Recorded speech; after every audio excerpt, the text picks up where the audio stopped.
are ready and students are also ready for rocks. Yes, ચાલો તો શરૂ કરીએ. યસ, ચાલો બધા મિત્રોને ગુડ મોર્નિંગ, સાથે જય સ્વામિનારાયણ, જય શ્રી કૃષ્ણ, જય માતાજી. વન્સ અગેન આપ લોકોનું સ્વાગત છે મિત્રો રામાનીત ઇન્સ્ટિટ્યૂટ ફોર સિવિલ સર્વિસીસ ની અંદર. અને મિત્રો આજનો દિવસ એટલે સેટરડે, અને સેટરડે એટલે આપ લોકોને ખબર છે આપણે દર સેટરડે ઉજવીએ છીએ સુપર સેટરડે ના સ્વરૂપે. અને આ સુપર સેટરડે ના સ્વરૂપે આપ લોકોને એ પણ ખબર છે કે આપણે દર શનિવારે ઇકોનોમિકના ટોપિકની વાતો કરીએ છીએ. અને આ ઇકોનોમીના ટોપિકની અંદર મિત્રો આપણે છેલ્લા 3-4 શનિવારથી મળતા રહે છે. તમે યાદ કરો, સૌથી પહેલા શનિવારે જ્યારે આપણે મળેલા હતા એની અંદર આપણે ઇન્ટરનેશનલ ઓર્ગેનાઇઝેશનની વાતો કરેલી હતી. અને એ પણ IMF, world bank, WTO, BRICS છે, બિમસ્ટેક છે, સાર્ક છે, આવી બધી સંસ્થાની વાત કરી હતી. સેકન્ડ ટાઈમ આપણે જ્યારે મળેલા હતા મિત્રો ત્યારે આપણે લોકોએ વાત કરેલી હતી શેની? તો કે ભારતમાં ઉદ્યોગ ક્ષેત્ર, એની અંદર મહારત્ન કંપનીઓ, નવરત્ન કંપનીઓ, મિની રત્ન કંપનીઓની વાતો કરી હતી, પબ્લિક સેક્ટર અન્ડરટેકિંગની વાત કરી હતી, દીપમની વાત કરી હતી, MSME ની વાત કરી હતી. આ બધા મુદ્દા હતા. લાસ્ટ સેટરડે જ્યારે આપણે મળેલા હતા ત્યારે આપણે લોકોએ બેઝિક વાતો કરેલી હતી તો કે સાહેબ બેલેન્સ ઓફ પેમેન્ટ વિશે. અને સૌથી વધુ અગત્યનો મુદ્દો દરેક કોમ્પિટિટિવ એક્ઝામમાં પૂછાય તો આજના દિવસે પણ મિત્રો આપણે ઇકોનોમીની જ વાતો કરવાના છે. અને આ ટોપિક એવો છે કે જે લગભગ દરેક કોમ્પિટિટિવ એક્ઝામિનેશનની અંદર તમે જોવા મળશે. એ ચાહે તમે એ પેટા હિસાબનીસની તૈયારી કરો, સબ ઓડિટરની કરો, કે તમારામાંથી કોઈ 184 નંબરની પરીક્ષા આપવાના હોય તોય ભલે, તમે ડીવાયએસઓ આપવાના હોય તોય ભલે, તમે લોકો આગળ STI આપવાના હોય, GPSC 1-2 ની તૈયારી કરતા હોય, કોઈ પણ સ્પર્ધાત્મક પરીક્ષાની તૈયારી કરો ને એની અંદર આ ટોપિક જે છે એ તમને ઓછામાં ઓછા 2 માર્ક્સ અપાવે છે.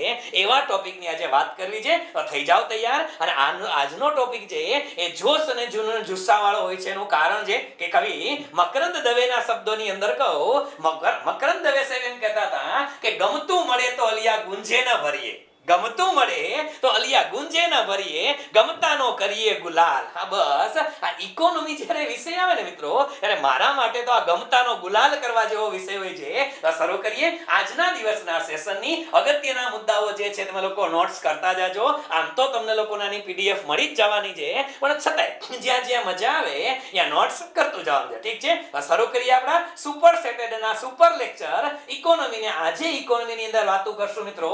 આપ લોકો જો છો આજે આપણે વાત કરવી છે 5 year પ્લાનની. યસ મિત્રો, planning in India 5 year plan. અને એમાંય શબ્દ લખેલો છે before and after NITI Aayog. Before and after NITI Aayog. તો નીતિ આયોગની પહેલા શું હતું અને નીતિ આયોગ આવ્યા પછી શું છે ને, આ સંપૂર્ણ મુદ્દાઓની આપણે ચર્ચા કરવી છે. શરૂ કરીએ આજના દિવસના સેશનની રાબેતા મુજબ મોટિવેશનલ કોર્સ સાથે. આજના દિવસનું મોટિવેશનલ કોર્સ છે તો એકદમ નાની 2-3 લાઈન છે. એક એસા લક્ષ્ય નિર્ધારિત કરે, एक ऐसा लक्ष्य निर्धारित करे जो आपको सुबह बिस्तर से उठने पर मजबूर कर दे, जो आपको सुबह बिस्तर से उठने पर मजबूर कर दे. મિત્રો આ વાક્ય છે ને આની ગંભીરતા તમે લ્યો ને મિત્રો તો દિલમાં ચોંટી જાય એવું વાક્ય છે યાર. એક એવો લક્ષ્ય નક્કી કરો, એક એવો ટાર્ગેટ નક્કી કરો કે સવારના પોરમાં તમને ઉઠવા માટે મજબૂર કરી દે કે નહીં, આ લક્ષ્ય પૂરું કર્યા વગર છૂટકો જ નથી. એટલા માટે આ શબ્દ યાદ રાખવાના છે. ટાર્ગેટ તો ફિક્સ હોવો જ જોઈએ કે ગમે તે થાય આવનારી પરીક્ષાની અંદર પાડી જ દેવાની છે પરીક્ષાને. એમ કરીને પરીક્ષાને નસ્તે નાબૂદ કરવી છે.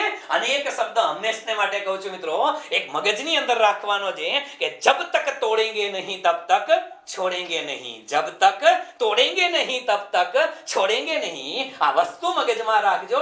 કોઈ પણ સ્પર્ધાત્મક પરીક્ષાની અંદર મિત્રો તમારી વિજય, તમારો ફતેહ એ નિશ્ચિત જ છે. તો શરૂ કરીએ આજના દિવસના સેશનની આપણા અગત્યનો ટોપિક 5 year પ્લાન. હવે જેવી આપણે 5 year પ્લાનની વાતો કરીએ મિત્રો, આજે આયોજનની વાતો કરવી છે. હવે જ્યારે આપણે લોકો આયોજનની વાતો કરતા મિત્રો ત્યારે હંમેશને માટે આપણા મગજની અંદર એવું લાગે કે સાહેબ આયોજન છે તો આયોજનમાં તો ઘણા ખરાને એવું લાગે કે સાહેબ આયોજન એટલે એની અંદર પંચવર્ષીય યોજના આવે. હા ભાઈ આવે. આયોજન એટલે સાહેબ એની અંદર હવે તો નીતિ આયોગ આવે. હા આવે, બરોબર છે. પણ એક વસ્તુ છે કે મારે તમને જે વાત કરવી છે મિત્રો એ દરેક સ્પર્ધાત્મક પરીક્ષામાં જૂના પેપર પણ જોજો કે આપણને જે આયોજન પૂછાય છે ને મિત્રો એ એવું નથી કે તમને લોકોને માત્ર અને માત્ર 1951 પછીનો જ મુદ્દો પૂછાય. શું કામ? કે આપણા બધાના મગજમાં શું છે ભાઈ કે આ ભારત દેશની અંદર આર્થિક આયોજન શરૂ થયું. ક્યારે શરૂ થયું? એ કે છે 1951 માં પ્રથમ પંચવર્ષીય યોજના શરૂ થઈ. શું આયોજન ખરેખર અહીંયાથી છે? ના મિત્રો, ભારત દેશનું આયોજન છે ને એ બિફોર ઇન્ડિપેન્ડન્સ. યસ મિત્રો, દેશમાં આઝાદી પહેલા પણ ભારતમાં આયોજનનો ખ્યાલ હતો, આયોજનના કન્સેપ્ટ હતા. સંપૂર્ણ મુદ્દાની વાતો કરી છે, પણ હવે તમને આયોજનની વાતો ઉપર લઈ જાઓ એની પહેલા થોડી ઘણી ભારત દેશની વાતો કરવી છે મિત્રો. એક સમય હતો, વન્સ અપોન અ ડે. આપણે બધાને ખબર છે એક સમયની અંદર આ ભારત દેશ છે ને એ ભારત દેશને આપણે લોકો, આપણે નહીં આખી દુનિયા આ દેશને સોને કી ચિડિયા કહેતી હતી. યસ મિત્રો, આ દેશ જે છે એ સોને કી ચિડિયા તરીકે ઓળખવામાં આવતો હતો.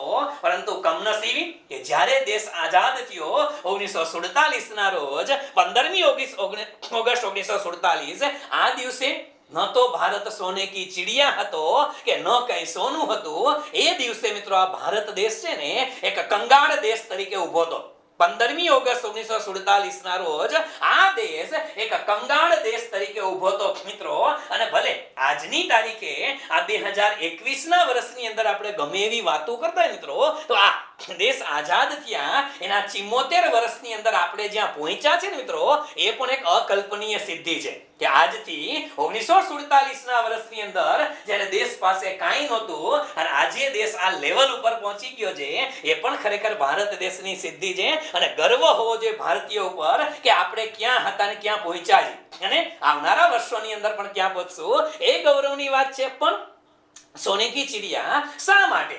કે જે તે સમયની અંદર મિત્રો આપણે બધાને ખબર છે કે ભારતની અંદર ઉદ્યોગ ધંધા વેપાર અને ખાસ કરીને એ મરી મસાલા હોય તો પણ ભલે, સુતરાઉ કાપડ હોય તો પણ ભલે, આ રેશમનું કાપડ, સુતરાઉ કાપડ એ ભારતના મેઇન ઉદ્યોગો હતા. અને એના પરિણામે મિત્રો આખા વિશ્વમાંથી લોકો ભારતમાં વેપાર કરવા આવતા. યસ મિત્રો, આખા વર્લ્ડના લોકો ભારતમાં વેપાર કરવા આવતા હતા. અને ભારતની પરિસ્થિતિ એવી હતી કે આપણા રાજા રજવાડા અને જે તે વખતના કિંગ હતા એ લોકોને એક જ હતું, ભાઈ વિદેશી લોકો ભારતમાં આવે છે તો ભલે ને આવે, એ લોકો રોજગાર, વેપાર રોજગાર કરવા માટે આવે છે, એને છૂટ આપતા હતા. બસ આજે એને છૂટ આપીને આ તો અઘરી આઈટમો હતી. ભાઈ વિશ્વના દેશોના લોકો હતા એ કે બધા લોકો ભારત દેશના લોકો જેવા એ નિસ્વાર્થ માણસો ન હોય, એ લોકો ધીમે ધીમે ધીમે ભારત દેશની અંદર આવ્યા અને એ જ લોકોએ ભારત દેશ ઉપર કબજો કરી લીધો. પણ બિફોર ધેટ ભારત જે છે ભાઈ એ સોને કી ચિડિયા તો હતો જ મિત્રો. એ ભારત દેશને આપણે ભલે સોને કી ચિડિયા કહેતા હતા. હવે ઘણા લોકોને એવું લાગે કે ભલે ઇતિહાસ મેં તમારા જેટલો ઇતિહાસ નથી વાંચ્યો, પણ અર્થતંત્રના પોઈન્ટ ઓફ વ્યૂથી, ઇકોનોમીના પોઈન્ટ ઓફ વ્યૂથી મેં જેટલો ઇતિહાસ વાંચ્યો છે મિત્રો, એના આધારે એટલું કહી શકીશ કે ઘણા લોકોના મગજમાં એવું હતું કે સાહેબ આપણે એમ કહીએ છીએ કે ભારત દેશ છે એને મુગલો આવ્યા ત્યારે મુગલોએ દેશને લૂંટી લીધો હતો અને સૌથી વધુ દેશને લૂંટ્યો અકબરે. ના, એ વાત કદાચ તમે વાંચેલી હોય, ભણેલા હોય તો એ મને ખબર નથી, પણ એક અર્થતંત્રના પોઈન્ટ ઓફ વ્યૂથી તમને કહું ને મિત્રો કે જ્યારે ભારત દેશની અંદર મુગલોનું શાસન હતું, જ્યારે મુગલોનું શાસન હતું ને ત્યારે મિત્રો ભારતની અર્થવ્યવસ્થા વિશ્વની સેકન્ડ લાર્જેસ્ટ અર્થવ્યવસ્થા હતી. જ્યારે મુગલોનું શાસન હતું ભારતમાં ત્યારે ભારતની અર્થવ્યવસ્થા વિશ્વની અંદર સેકન્ડ લાર્જેસ્ટ ઇકોનોમી તરીકે ભારત દેશ આ વર્લ્ડની અંદર ઉભરી આવેલો હતો. એટલે એ લોકોની શાસન વ્યવસ્થા, એ લોકોની આર્થિક વ્યવસ્થા એટલી સુદ્રઢ હતી જેની તમે વાત ના પૂછો મિત્રો. પછી તો કે ત્યાર પછીનો સમય તમને કહું કે જ્યારે મિત્રો હું વાત કરું 17મી સદીની અંદર, હું વાત કરું છું 17મી સદીની અંદર જ્યારે ફ્રાન્સનો એક નાગરિક હતો મિત્રો, ફ્રાન્સનો નાગરિક, અને એ ફ્રાન્સના નાગરિકનું નામ હતું મિત્રો બર્નિયર. ફ્રાન્સનો નાગરિક હતો બર્નિયર. એ ફ્રાન્સનો પ્રવાસી હતો. વિશ્વના બધા દેશમાં જાય, બધા દેશનો સર્વે કરે અને બધા દેશના આધારે નક્કી કરે. અને એ ફ્રાન્સના નાગરિક બર્નિયરે મિત્રો ગૂગલમાં સર્ચ કરી લેજો તમને મળી જશે. એ બર્નિયરે એવું કીધેલું હતું, ફ્રાન્સના રાજાને પત્ર લખેલો હતો અહીંયાથી ભારતની મુલાકાત દરમિયાન કે સાહેબ હું અત્યારે જે જગ્યાએ ઊભો છું ને એ અર્થવ્યવસ્થા વિશ્વની નંબર 1 અર્થવ્યવસ્થા છે. હું જે જગ્યાએ ઊભો છું એ દેશની અર્થવ્યવસ્થા વિશ્વની નંબર 1 અર્થવ્યવસ્થા છે. એનું કારણ કે અહીંયા લોકો પુષ્કળ પ્રમાણમાં ખેતીવાડી કરે છે, અનાજ, કઠોળ, શાકભાજીના ઉત્પાદન થાય છે. એટલું જ નહીં, લોકો ખેતીવાડીની સાથે સાથે પશુપાલન પણ કરે છે. દૂધ ઘીની નદીઓ બારે માસ વહે છે સાહેબ. એટલું જ નહીં, લોકો અહીંયા મરઘા ઉછેર કેન્દ્ર, બતકા ઉછેર કેન્દ્ર પણ છે, મત્સ્ય ઉદ્યોગ પણ એટલો છે. અને એનાથી વિશેષ મિત્ર સાહેબ કે છેક રાજમહેલ થી લઈ અને નદી સુધીની, નદીથી લઈ અને રાજમહેલ સુધીની કેનાલ વ્યવસ્થા પણ છે. અને વિશ્વની અંદર ક્યાંય ના મળે ને એવું સંગે મલમલનું કાપડ, રેશમનું કાપડ અહીંયા બને છે. અને એ વખતે મિત્રો એ બર્નિયર નામનો ફ્રાન્સનો નાગરિક એ ઊભો તો ક્યાં? આજની તારીખે જે બાંગ્લાદેશનું ઢાકા છે, એ વખતે 17મી સદીમાં કે બાંગ્લાદેશ હતું જ નહીં, સળંગ ભારત હતું. એ ભારત દેશની અંદર ઊભા ઊભા એને ફ્રાન્સના રાજાને પત્ર લખ્યો હતો કે અર્થવ્યવસ્થા નંબર 1 છે. તો સાહેબ થયું શું કે આવી નંબર 1 અર્થવ્યવસ્થા દેશની હતી અને પછી ધીમે ધીમે ધીમે ભારત દેશ એકદમ કંગાળ થતો જાય છે. એની પાછળનું કારણ હતું કે વિદેશી પ્રવાસીઓ, યસ મિત્રો, એક પછી એક વિદેશી પ્રવાસીઓ ભારત દેશની અંદર આવતા ગયા, વેપાર ધંધો કરતા ગયા અને ભારત દેશના લોકોનું ધીમે ધીમે ધીમે શોષણ કરતા ગયા. અને સૌથી વધુ શોષણ કોઈ કર્યું હે ને મિત્રો, 1757 થી 1857 સુધી કોણે? ઈસ્ટ ઇન્ડિયા કંપનીએ. અને 1858 થી 1947 સુધી કોણે? તો કે બ્રિટિશ શાસન. યસ મિત્રો, આ ઈસ્ટ ઇન્ડિયા કંપની અને બ્રિટિશરો, આના પરિણામે મિત્રો ભારત દેશ, જેને સોને કી ચિડિયા કહેતા હતા ને, એ સોને કી ચિડિયા કહેવાતો દેશ છે, એ એક એવી કંગાળ હાલતમાં આવી ગયો કે જેને દેશની અંદર જ્યારે દેશ આઝાદ થાય ત્યારે દેશના લોકો પાસે મિત્રો રોટી કપડા મકાન ના હોય. એ તમે ચિત્ર, વિહામણું ચિત્ર હતું મિત્રો, કદાચ તમે લોકો આવા ઓફિશિયલ ચોપડા વાંચો તો ખબર પડે કે 1947 ના રોજ ભારત દેશની હાલત કેવી હતી. મિત્રો દેશના લોકો પાસે રોટી કપડા મકાન નહોતા, ખાવા માટે અન્ન નહોતું, પહેરવા માટે કપડા નહોતા યાર. આ ભારત દેશ હતો, ભારત દેશ આ હાલતની અંદર હતો.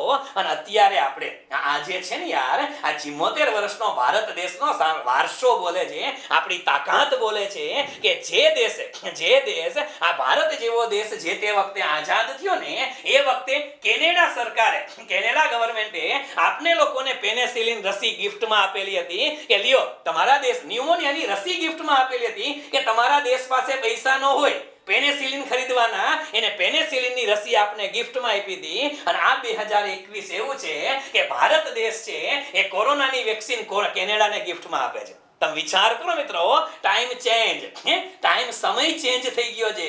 અને આ સમયના ચેન્જને પરિણામે ભારતની મહત્તા પણ દર્શાવે છે. પણ ઠીક છે, ખેર એ બધી વસ્તુ તો ભારતની મહત્વની વાતો છે. મેઇન શું છે કે જે તે વખતે ભારતની અંદર સુતરાઉ કાપડ છે, મલમલ છે, ગરમ મસાલા છે, તાંબા પિત્તળના વાસણો છે, લોખંડના ઓજારો, આ બધાની આખા વર્લ્ડમાં માંગ હતી. એટલે ભારત દેશ છે એ એટલો સમૃદ્ધ હતો. પણ આમ જોવો છો ફોટામાં, આ ત્યાં જે તે વખતના કાલ્પનિક ચિત્ર છે કે અંગ્રેજોએ ભારત દેશના લોકો પાસેથી લેબર વર્ક જ કરાવેલું. ભારત દેશના લોકોને અંગ્રેજોએ કે માત્ર અને માત્ર શું માનેલા હતા? તો કે માત્ર એક મજૂર માનેલા હતા. અને ભાઈ પછી ધીમે ધીમે ધીમે આપને ખબર છે કે આ બધા લોકો આવતા ગયા, વાસ્કો ડી ગામા ભારત દેશની અંદર આવે, એ પછી પોર્ટુગીઝ લોકો આવે, ડચ લોકો આવે, અંગ્રેજો આવે, ફ્રેન્ચ આવે. આ બધા લોકો ભારત દેશની અંદર આવ્યા, વસવાટ કર્યો. અને વસવાટ કર્યા પછી અંતે ઈસ્ટ ઇન્ડિયા કંપનીના નામથી ભારત દેશને લૂંટવાનું શરૂ કર્યું. આ તો વાત છે કે ભારત દેશનો ભૂતકાળ કેવો હતો.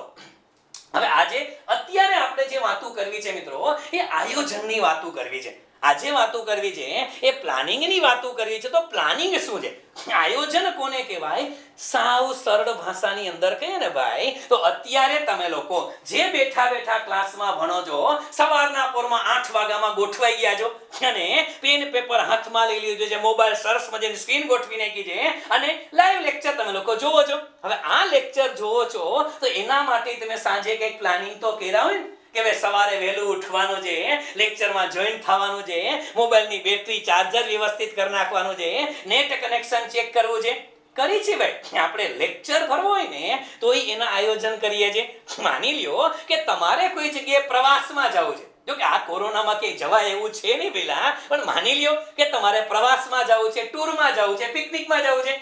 પ્રવાસ, પિકનિકમાં, ટૂરમાં જવું હોય ને ભાઈ, તો આપણે મહિના દિવસ પહેલાના પ્લાનિંગ હોય. હા, 4 દિવસનો પ્રવાસ હોય તો કે પહેલા દિવસે કયા કપડા પહેરશું, બીજા દિવસે અહીંથી શરૂ થાય કપડા કયા પહેરશું ત્યાંથી શરૂ થાય, પછી સારા એવા ફોટા કઈ રીતે પાડશું. અમારા જમાનામાં કેમેરા હતા, નાના નાના રોલ વાળા કેમેરા. હવે તો એ સિસ્ટમ નથી, પણ મોબાઈલની સિસ્ટમ એ ગઈ. પણ અમારા જમાનામાં પ્રવાસમાં જાય એટલે મહિનાથી પેલા ગામમાંથી કેમેરા ગોતી કે ભાઈ સારો કેમેરો કોની પાસે છે, એ બધી તૈયારી થાય. એના માટે સંપૂર્ણ વ્યવસ્થા. માત્ર પ્રવાસ પિકનિકમાં જવું હોય ને તોય આપણે આયોજન કરીએ છીએ. આપણી ઘરે માની લ્યો કે આપણી ઘરે વર્ષ દિવસ પછી કે 6 મહિના પછી કોઈ સારો પ્રસંગ હોય, ઘરમાં આપણા કોઈના લગ્નનો પ્રસંગ હોય, તો તમે વિચારો એક લગ્નનો પ્રસંગ એકમાત્ર ફેમિલીમાં હોય, એ ફેમિલી કેટલું પ્લાનિંગ કરે છે. ફેમિલી 6 મહિના પહેલાનું પ્લાનિંગ નહીં, એ ઘરની અંદર જો દીકરાના કે દીકરીના લગ્ન હોય ને તો આ દીકરા કે દીકરીનો બાપ છે ને યાર, એ 10 વર્ષ પહેલા પ્લાનિંગ કરીને બેઠો હોય કે 10 વર્ષ પછી મારી દીકરીના લગ્ન કરવાના છે, આટલી બચત કરું, મારી દીકરીને મારે આટલું સોનું આપવું છે, આટલી ઘરવખરી આપવી છે. આ 10 વર્ષ પહેલા મિત્રો આયોજન કરે છે. એક ઘરની અંદર લગ્ન હોય અને લગ્નનો સમય નજીક આવે, ખરીદીથી માંડી એ વાડી કે હોલના બુકિંગથી માંડી, કેટરર્સ વાળાથી માંડી, ફૂલ વાળાથી માંડી, જેને કહેવાય મંડપ સર્વિસ વાળાથી માંડી, તમામનો કોન્ટેક્ટ થાય છે. બધું આયોજન છે. આ બધું શું છે મિત્રો? આ બધું આયોજન જ છે. આવું આયોજન જો મિત્રો માત્ર ઘરની અંદર એક પ્રસંગ હોય તો ઘરમાં થાય છે. અત્યારે તાજેતરનો સમય છે, આપને બધાને ખબર છે, ભાઈઓને ઓછી ખબર હશે, બહેનોને ખબર હશે કે અત્યારનો સમય જે છે મિત્રો એ મરી મસાલાનો સમય છે. બધાના ઘરની અંદર અત્યારે નવું દળાયેલું મરચું આવશે, બધાના ઘરની અંદર નવી દળાયેલી હળદર આવશે, બધાના ઘરની અંદર નવું દળાયેલું ધાણા જીરું આવશે, બધાના ઘરની અંદર અત્યારે ઘઉં આવશે. તો આ શું કરીએ છીએ આપણે લોકો આખા વર્ષ દરમિયાનના મરી મરચા છે, મસાલા છે, હળદર છે, ઘઉં છે, એનો સંગ્રહ કરી છે ને, એ પણ આપણે શું કર્યું કહેવાય? આને આપણા ઘરનું આયોજન કરેલું કહેવાય. આ આયોજન છે ને, જો મિત્રો કહેવાનું તાત્પર્ય એટલું છે કે જો માત્ર અને માત્ર ઘર માટે આયોજન કરવું પડતું હોય તો શું દેશ ચલાવવા આયોજન ના કરવું પડે? તમે શું માનો છો? આ દેશ છે એમને હાલે છે? ના ચાલે મિત્રો. દેશને ચલાવવા માટે પણ આયોજન કરવા પડે. તો કઈ રીતે કરવા? આ આયોજનનો ખ્યાલ છે મિત્રો એ સૌથી પહેલા આપ્યો કોને? સૌથી પહેલા મિત્રો આ વર્લ્ડ આખાની અંદર આયોજનનો કન્સેપ્ટ કોઈ આપ્યો હોય ને તો એ વ્યક્તિ હતો જોસેફ સ્ટાલિન. યસ મિત્રો, આ વ્યક્તિ હતા Joseph Stalin. Russian president Joseph સ્ટાલિને 1928 ના વર્ષની અંદર, ક્યારે કે 1928 ની અંદર જોસેફ સ્ટાલિને સૌથી પહેલા આખા વિશ્વને કીધું કે ભાઈ આયોજન હોવું જોઈએ. જો દેશને આગળ વધારવો હોય તો પ્લાનિંગ વગર છૂટકો નથી. અને રશિયન પ્રેસિડેન્ટે 1928 ની અંદર સૌથી પહેલા, આપને એમ લાગે કે રશિયા ક્યાં બોલો છો? હા, કે આપણે આજની તારીખે ને ઓળખીએ છીએ તો રશિયા તરીકે, પણ પહેલા બધાને ખબર છે કે 1991 ની અંદર જે યુએસએસઆર હતું, પહેલા જે યુનાઇટેડ સોવિયત સંઘ રશિયા હતું, એ સોવિયત સંઘ પહેલા તો યુએસએસઆર જ કહેવાતું હતું. 1991 માં એના 15 કટકા થયા. અને એ જે 15 કટકા થયા ને એ 15 કટકાની અંદર સૌથી મોટો કટકો એટલે રશિયા, અને બાકી બધાય એ પછી બાકીના જે દેશ છે સેન્ટ્રલ એશિયાના દેશો આપણે જેને કહીએ છીએ તુર્કમેનિસ્તાન, ઉઝબેકિસ્તાન, કઝાકિસ્તાન, કિર્ગિસ્તાન, આ બધાય એ આના ભાગ જ હતા મિત્રો. પણ ખેર એની પહેલા જેને યુએસએસઆર કહેવાતા હતા એ વખતે ત્યાં જોસેફ સ્ટાલિન નામના વ્યક્તિએ સૌથી પહેલા મિત્રો 5 વર્ષ માટે આયોજનની વાતો કરી કે દેશ ચલાવવો છે, આયોજન કરવું જ પડશે. હવે આ વાત હતી મિત્રો 1928 ની. ત્યારે ભારત દેશ તો ગુલામ હતો, અને ભારત દેશ ગુલામ હતો તો સાહેબ આપણે ગુલામીના સંજોગોમાં, એટલે દેશ આઝાદ થયો એની પહેલા ભારતમાં કઈ વાતો થઈ હતી? હા મિત્રો, ભારતમાં વાતો થઈ હતી. અને ભૂતકાળની પરીક્ષાની અંદર મિત્રો જોઈ લેજો, તમે ચેક કરી લેજો, અસંખ્ય વખત પરીક્ષામાં સવાલ પૂછાણા છે બિફોર ઇન્ડિપેન્ડન્સ. કારણ કે આપણા મગજમાં તો શું છે ભાઈ કે આપણે એવું જ વિચારીએ છીએ કે આયોજનની શરૂઆત ઈ કે છે 1951 થી થઈ, 1/4/1951 થી. ના, એવું નથી હો ભાઈ. 1/4/1951 થી ભારતમાં પંચવર્ષીય યોજના શરૂ થઈ છે ભાઈ. શું શરૂ થયું છે? પંચવર્ષીય યોજના. પણ દેશની અંદર આયોજન છે ને ભાઈ એ તો બિફોર ધેટે હતું. અત્યારે આપણે જે પહેલો ભાગ સમજશું ને ભાઈ, કારણ કે એનું કારણ છે મિત્રો કે આ આયોજન છે એને આપણે 3 ભાગમાં સમજવાનું છે. યસ મિત્રો, દરેક પરીક્ષાની અંદર આયોજન 3 ભાગમાં સમજવું પડે. એક ક્યારે? તો કે બિફોર ઇન્ડિપેન્ડન્સ. ક્યારે સમજવાનું? Before independence. હવે બિફોર ઇન્ડિપેન્ડન્સ એટલે દેશ આઝાદ થયા પહેલા, પછી તો કે આઝાદી પછી એટલે 1951 થી લઈ જે પંચવર્ષીય યોજના હતી તે, અને હવે આજની તારીખે આપણને ખબર છે કે સાહેબ 1/1/2015 થી શું આવી ગયું છે સાહેબ કે નીતિ આયોગ આવી ગયું છે. એનું અર્થઘટન શું થયું મિત્રો કે આપણે આયોજન ભણવાનું છે ને એના 3 ફેઝ છે. કેટલા ફેઝ છે? 3 ફેઝ છે. ફેઝ 1 બિફોર ઇન્ડિપેન્ડન્સ, અને સૌથી વધુ ક્વેશ્ચન ક્લાસ 3 માં પૂછાય છે મિત્રો એ બિફોર ઇન્ડિપેન્ડન્સ ના પૂછાય છે. હા, ક્લાસ 1-2 લેવલે નીતિ આયોગના ક્વેશ્ચન આવશે, અને મોડરેટ પેપર હોય તો પંચવર્ષીય યોજના. આપણે 3 સમજવાના છે. 3 પાર્ટ છે ભઈલા, 2 ને 3. ઓલા બાહુબલીમાં કેમ 2 આવે? હા, બાહુબલી 1 ને બાહુબલી 2. હાઉ ધૂમ પાર્ટ 1 ને ધૂમ પાર્ટ 2. આમાં ધૂમ પાર્ટ 3 હોતન છે. એવું છે. આ પહેલો, બીજો અને ત્રીજો 3 ભાગને આપણે વ્યવસ્થિત સમજવાનો પ્રયત્ન કરશું. બરાબર છે? ઓકે. એટલે આખા વર્લ્ડમાં, વિશ્વ આખાની અંદર મિત્રો 1928 નું વર્ષ હતું. જોસેફ સ્ટાલિન દ્વારા કન્સેપ્ટ આપવામાં આવ્યો છે એનો તો કે આયોજનનો. હવે ભારત દેશ એ વખતે ગુલામ હતો, પણ ભારત દેશ ભલે ગુલામ હતો મિત્રો, એ વખતે ભારત દેશની અંદર 1934 ના વર્ષની અંદર, કયા વર્ષમાં? 1934 ના વર્ષની અંદર મિત્રો યાદ રાખજો, in the year of 1934 Bharat દેશની અંદર મૈસૂર નામનું રાજ્ય, અને મૈસૂર નામના રાજ્યના જે દિવાન હતા જેને આપણે વિશ્વેશ્વરૈયા સાહેબ તરીકે ઓળખીએ છીએ. યસ મિત્રો, 1934 ના વર્ષમાં ભારતમાં મૈસૂર રાજ્યના દિવાન વિશ્વેશ્વરૈયા સાહેબે સૌથી પહેલા એક પુસ્તક આપ્યું, અને પુસ્તકનું નામ હતું મિત્રો, પરીક્ષામાં પૂછાયેલો સવાલ છે, the planned economy of India. શું પુસ્તકનું નામ હતું? એમ વિશ્વેશ્વરૈયા દ્વારા લખેલું પુસ્તક the planned economy of India. સૌથી પહેલા વિશ્વેશ્વરૈયા સાહેબે ધ પ્લાન્ડ ઇકોનોમી ઓફ ઇન્ડિયાની વાત કરી, અને આની અંદર એને વાત કરી કે ભાઈ દેશ ભલે અત્યારે ગુલામ રહ્યો, આજે નહીં તો કાલે આપણે આઝાદ તો થવાના છે, તો અત્યારથી આયોજન કરવું જોઈએ. યાદ રાખજો મિત્રો, the planned economy of India નામના પુસ્તકની અંદર વિશ્વેશ્વરૈયા સાહેબે કીધું હતું કે અત્યારથી આયોજન કરો, અને ભારત દેશની અંદર આયોજનનો સૌપ્રથમ ખ્યાલ છે. ભારત દેશની અંદર આયોજનનો કોઈ સૌપ્રથમ ખ્યાલ હોય ને ભાઈ, તો એ કોણે આપેલો? વિશ્વેશ્વરૈયા સાહેબે આપેલો છે. અને એટલા માટે પરીક્ષામાં આ સવાલ પણ પૂછાયેલો છે કે ભારત દેશની અંદર આયોજનના પિતામહ. યાદ રાખી લેજો મિત્રો, આયોજનના પિતામહ. આ આયોજનના પિતામહ કોને કહેવાય છે? એ મિત્રો વિશ્વેશ્વરૈયા સાહેબને કહેવામાં આવે છે. કારણ કે એને ભારત દેશની અંદર સૌથી પહેલા આયોજનનો કોઈ ખ્યાલ આપ્યો હોય એ વિશ્વેશ્વરૈયા સાહેબ હતા, અને એને પોતાનું પુસ્તક આપ્યું 1934 ની અંદર, the planned economy of India. આને યાદ રાખશું. બરાબર છે? એક તો the planned economy of India એ પુસ્તક કોનું છે? વિશ્વેશ્વરૈયા સાહેબનું છે. આ વિશ્વેશ્વરૈયા સાહેબ છે, અને આ એના પુસ્તકનો ઓફિશિયલ ફોટોગ્રાફ છે વિથ હિઝ સિગ્નેચર. હા, એની સિગ્નેચર સાથેના ઓફિશિયલ પિક્ચર આ ફોટોગ્રાફ છે.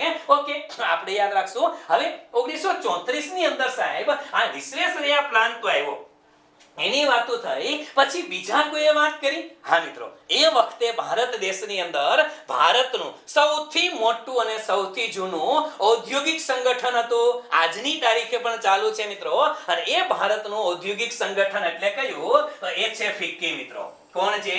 ફિક્કી. અને ફિક્કી એટલે શું છે મિત્રો? Federation of Indian chamber of commerce and industry. શું છે? Federation of Indian chamber of commerce and industry. આ ફિક્કી નામની સંસ્થા, અને ફિક્કી નામની સંસ્થા એના પ્રેસિડેન્ટ હતા મિત્રો એ વખતે એન.આર. સરકાર. કોણ હતા? એન.આર. સરકાર. એ એન.આર. સરકારે પણ કીધું ભાઈ કે દેશની અંદર ભલે અત્યારે દેશ ગુલામ છે, પણ જેદી આઝાદ થાશું ને તેદી આપણે આયોજન કરવા પડશે. આઝાદીની રાહ ના જોવો, આજે નહીં તો કાલે અંગ્રેજો જવાના છે, ફાઇનલ છે, પણ અંગ્રેજો જાય પછી આપણે પ્લાનિંગ કરી, એની પહેલા પ્લાનિંગ કરવા માંડો. એની પહેલા પ્લાનિંગ કરવા માંડો. આવું એનઆર સરકારે પણ કીધું, અને વિશ્વેશ્વરૈયા સાહેબે પણ કીધું. સાવ સરળ ભાષામાં કહું કે આવનારા વર્ષોની અંદર સ્પર્ધાત્મક પરીક્ષા ડિક્લેર થાય, અને પરીક્ષા ડિક્લેર થાય પછી આપણે તૈયારી ચાલુ કરીએ. એવું ન હોવું જોઈએ. આ પાણી પેલા પાળ બાંધવાની વાત છે મિત્રો. તરસ લાગે ત્યારે કૂવો ખોદવા ના બેસાય. આ વખતે જે તમારામાંથી વિદ્યાર્થીઓ હશે જેને પીએસઆઈ ના ફોર્મ ભર્યા છે એને એવી જ હાલત થઈ. એક વર્ષથી આપને ખબર હતી કે પીએસઆઈ ની ભરતી આવે છે આજથી 4 મહિના પહેલા પીએસઆઈ ભરતીના નવા રિક્રુટમેન્ટ રૂલ્સ આવી ગયા હતા. સરકારે બહાર પાડ્યા હતા કે પહેલા ફિઝિકલ લેશું, અને છતાં પણ ઘણા ખરા વિદ્યાર્થીઓ રાહ જોઈને બેઠા હતા કે પહેલા થોડી ફિઝિકલ હોય. રૂલ્સમાં ચેન્જીસ કરશે, આ છે તે છે. ઓફિશિયલ વેબસાઇટ ઉપર મિત્રો આજના દિવસે જોઈ લેજો, એમાં લખીને આવી ગયું છે કે પરીક્ષા નિશ્ચિત છે. પીએસઆઈ ની દોડ અમે એપ્રિલ મહિનામાં લઈ લેવાના છે. અલી એપ્રિલ ચાલુ થઈ ગયો અને અમુક લોકો હજી ફોર્મ ભરીને બેઠા છે. ઈ કે દોડ આવશે કે પેલા પરીક્ષા લેશે, ઈ કે નક્કી નથી, પેલા પરીક્ષા લેવાઈ જશે. હવે તમે તૈયારી કરવાનું ચાલુ કરો અને પછી આપણે એમ કહી કે વિદ્યાર્થીઓ સાથે અન્યાય થયો છે, આ છે તે છે, ઈ પછીનો પ્રશ્ન છે. પણ પહેલા આપણે લોકો તૈયાર હોવા જોઈએ. ઘણા ખરા વિદ્યાર્થીઓ વિચારતા હતા સાહેબ કે એપ્રિલ મહિનામાં અમને દોડાવશે તો ફિઝિકલી ફિટનેસ નહીં રહી શકે. હા, એ વસ્તુ સાચી છે આપણે લોકોની કે ભાઈ ફિઝિકલી અત્યારે તડકામાં દોડવાનું હોય, ભર બપોરે દોડીએ તો ફિઝિકલી સ્ટ્રેન્થ નથી આવવાની છોકરાની. પણ એક વસ્તુ રિયાલિટી છે. ઓપન પ્લેટફોર્મ ની અંદર કહું છું મિત્રો કે માની લ્યો કે તે ગુનેગાર ચોરી કરીને ભાગે છે તો એનું ફિક્સ છે કે ગુનેગાર શિયાળામાં ચોરી કરશે. તમારે ગુનેગારની પાછળ ખાલી શિયાળામાં દોડવાનું છે. 45 ડિગ્રી તડકો ધકતો એને બપોરે 12 વાગે કે 1:30 વાગે 2 વાગે કોઈ ગુનેગાર ચોરી કરીને ભાગે, તમારે નહીં દોડવાનું. કારણ કે તડકો છે. પોલીસ ખાતાની અંદર જાઓ છો તમે લોકો, ગમે ત્યારે દોડવા માટે તૈયાર હોવા જોઈએ. આવું જોશ અને જુનૂન રાખજો. તમારામાંથી ફોર્મ ભર્યા છે એ લોકો જુનૂનથી દોડજો યાર, કે ગમે એવી પરિસ્થિતિ આવે વર્સ્ટમાં વર્સ્ટ સિચ્યુએશનમાં લડી લેવાનું છે યાર. એને મજા આવે ત્યારે દોડાવે, અમે તૈયાર છીએ. આવું ડેડિકેશન રાખજો. બાકી વસ્તુમાં ક્યાંય ના પડતા, તૈયારીમાં ધ્યાન આપજો.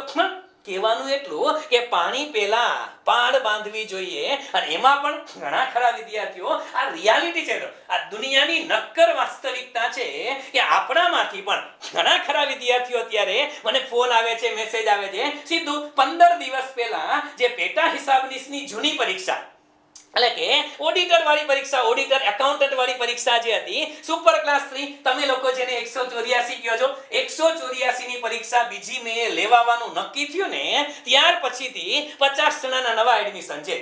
50 એડમિશન પછી નવા છે.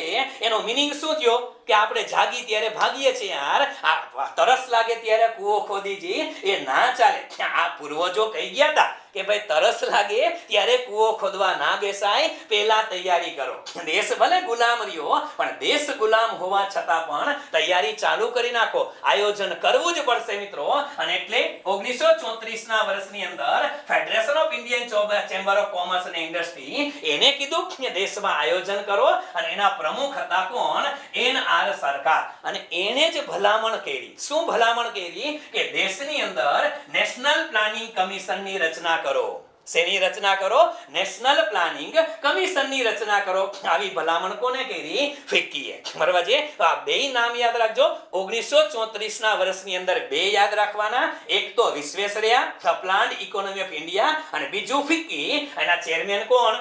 NR સરકાર. સ્ટેટિક જીકે યાદ રાખતા જજો, પરીક્ષામાં કામ લાગશે. આગળ વધીએ. એ જ વર્ષે થોડા વર્ષો પછી, એટલે કે વર્ષ 1938, 1938 ની અંદર મિત્રો આપને બધાને ખબર છે કે ભારતનું નેશનલ કોંગ્રેસ, જે તે વખતનું આઝાદી પહેલાનું ભારતનું નેશનલ કોંગ્રેસ હતું. અને એ નેશનલ કોંગ્રેસની કમાન હતી મિત્રો એક એવા વીરના હાથમાં કે જે વીરને આજની તારીખે પણ આપણે યાદ કરવો પડે.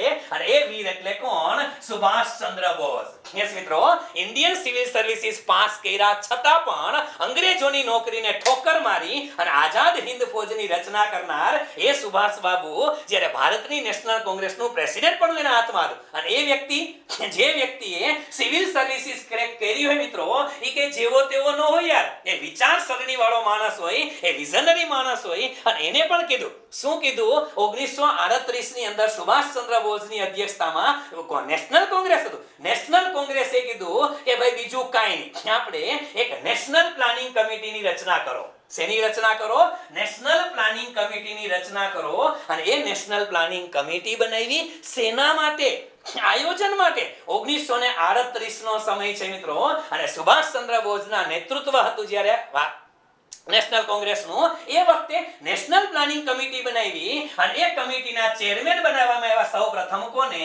તો કે જવાહરલાલ નહેરુને. યસ મિત્રો, જવાહરલાલ નહેરુને ભારતની જે આયોજન કમિટી હતી નેશનલ પ્લાનિંગ કમિટી એને એના ચેરમેન બનાવવામાં આવ્યા અને એ ચેરમેન પણ હેઠે મિત્રો ભારત દેશની અંદર એક પ્લાન રજૂ કરવામાં આવ્યો અને એને કહેવામાં આવે છે કોંગ્રેસ પ્લાન. શું કહેવામાં આવે છે? કોંગ્રેસ પ્લાન. અને એનું નામ જ કોંગ્રેસ પ્લાન હતું. કોને? તો કે ભારતની રાષ્ટ્રીય કોંગ્રેસ દ્વારા. અને એ વખતે રાષ્ટ્રીય કોંગ્રેસના અધ્યક્ષ, યાદ રાખજો કન્ફ્યુઝન ન થાય, રાષ્ટ્રીય કોંગ્રેસના અધ્યક્ષ સુભાષચંદ્ર બોઝ હતા, પણ ભારતમાં જે નેશનલ પ્લાનિંગ કમિટી બની ને એનપીસી, એના અધ્યક્ષ કોણ હતા?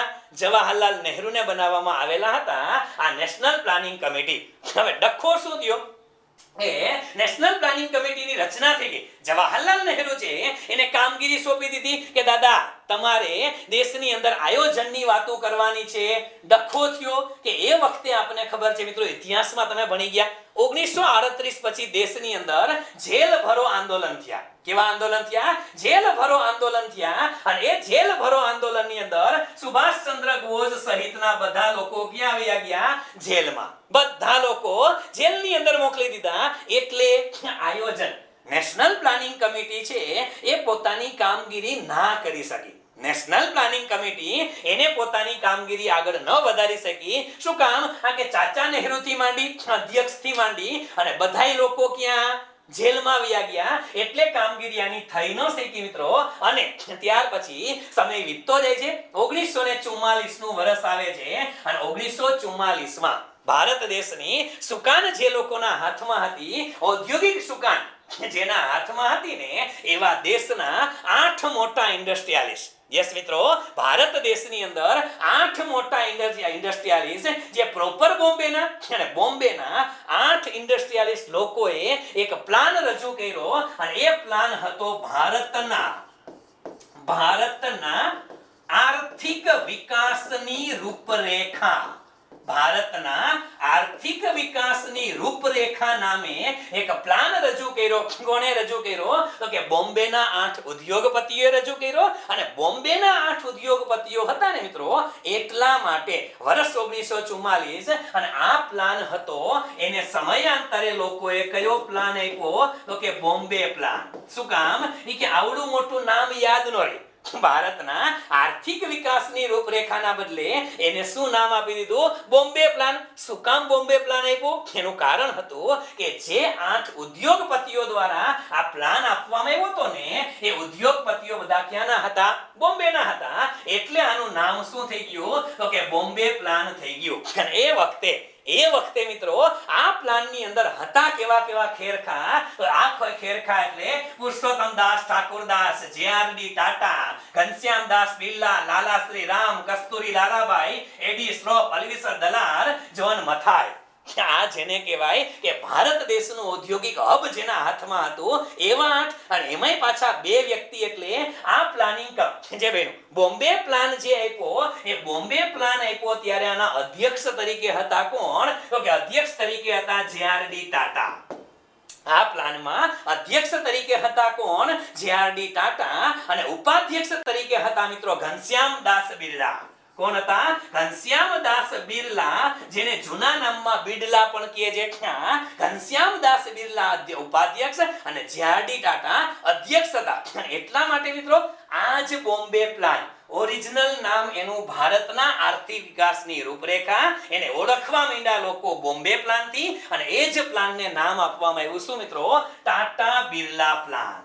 કયો પ્લાન કહેવામાં આવ્યો? ટાટા બિરલા પ્લાનનું કારણ કે ટાટા અને બિરલા એ વખતે શું હતા? અધ્યક્ષ અને ઉપાધ્યક્ષ હતા. એટલા માટે યાદ રાખજો. અને મિત્રો હું ઘણી વખત કહું છું કે આ દેશની અંદર દેશના ઔદ્યોગિક વિકાસ માટે જો સૌથી વધુ કોઈ ફાળો હોય ને, એ પારસી લોકોનો ફાળો છે. યસ મિત્રો, આ પારસી કોમ્યુનિટી ભારત દેશમાં આવીને ઇન્ડસ્ટ્રીયલાઇઝેશન જેને શરૂ કરાવ્યું, એ તમે દાદાભાઈ નવરોજીથી વાત શરૂ કરો કે તમે વાત કરો મિત્રો કે હવે જે.આર.ડી. ટાટાની વાત કરતા હોય તો ભલે, અને તમે લોકો જેને ટાટા સન છે, હવે તમે વિચાર કરો મિત્રો કે 1907 ની અંદર જ્યારે 1907 ના વર્ષની અંદર જ્યારે અંગ્રેજોનો ધોમ ધકતો તાપ હોય, હોય, અંગ્રેજોનો સૂર્ય જ્યારે મધ્યાહને તપતો હોય ત્યારે ભારતનો એક વ્યક્તિ, સિંગલ હેન્ડેડ વ્યક્તિ, એ 1907 ની અંદર જો પોતાની ટાટા કંપની નાખી દે, ટિસ્કો, યાદ કરો, ખબર છે 1907 ની અંદર ટિસ્કોની સ્થાપના થઈ ગઈ હતી અને 1932 ની અંદર આ જ જેઆરડી ટાટાએ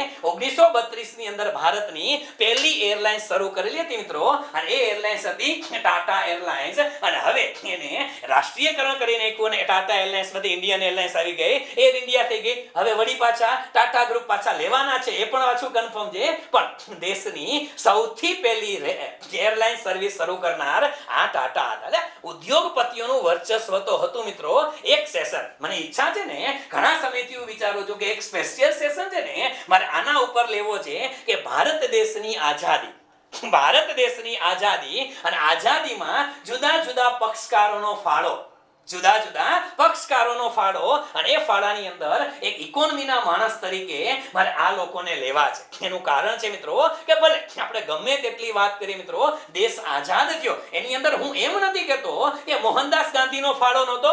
છે મિત્રો, 100% મોહનદાસ કરમચંદ ગાંધીના અહિંસાના માર્ગનો ફાળો છે. પણ એની સાથે એ ન ભૂલવું જોઈએ કે ભારત દેશના 6 લાખથી વધુ ભાઈ બહેનોએ પોતાના જીવનું બલિદાન આપ્યું હતું, એને લોહીની હોળી રમેલા હતા. એને પણ યાદ કરવા પડે યાર. ક્રાંતિકારીઓનો પણ આઝાદીમાં ફાળો છે અને થોડો ઘણો ફાળો છે ને મિત્રો એ આનો પણ છે. થોડો ઘણો ભાગ આ ઇન્ડસ્ટ્રીયલિસ્ટ લોકોનો પણ છે.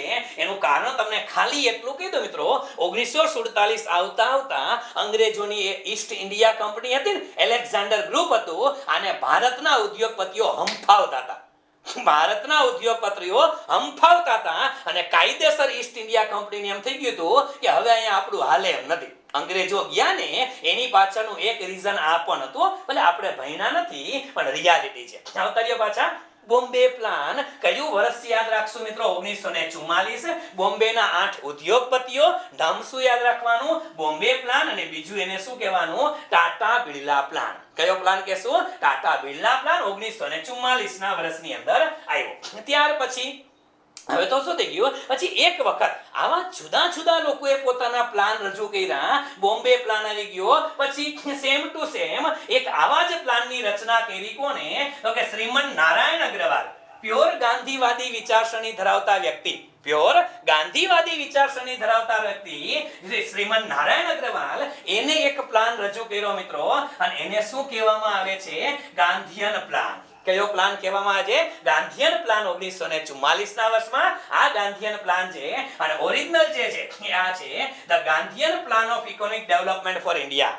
The Gandhian plan for economic development of India 1944 માં આવ્યો. હવે આ પ્રશ્ન પરીક્ષાની અંદર મિત્રો મોટા ભાગે અસંખ્ય વખત જોડકા જોડોમાં આવ્યો છો. જોડકા જોડોમાં આવે છે, સામે 4 પ્લાન આપી દે, એની સામે 4 નામ આપી દે, સાચા જોડકા જોડો. તો યાદ રાખજો, ગાંધીયન પ્લાનમાં કયું નામ આવશે મિત્રો? તો કે શ્રીમન નારાયણ અગ્રવાલ. શું નામ આવશે? શ્રીમન નારાયણ અગ્રવાલ છે. એને કયો પ્લાન આપ્યો હતો? ગાંધીયન પ્લાન આપેલો હતો. 1944 નું વર્ષ હતું. ત્યાર પછી મિત્રો વન્સ અગેન 1945 ની અંદર હ્યુમનિસ્ટ નેતા હતા, અને એનું નામ હતું મિત્રો એમ.એન. રોય. કોણ હતા? એમ.એન. રોય. આ એમ.એન. રોય દ્વારા મિત્રો એક પ્લાન આપવામાં આવેલો હતો, જેને કહેવાય છે પીપલ્સ પ્લાન. અને ઘણી વખત આપણે લોકો હિન્દીમાં આને લોકો જન પ્લાન તરીકે ઓળખે છે. સેના તરીકે ઓળખે છે?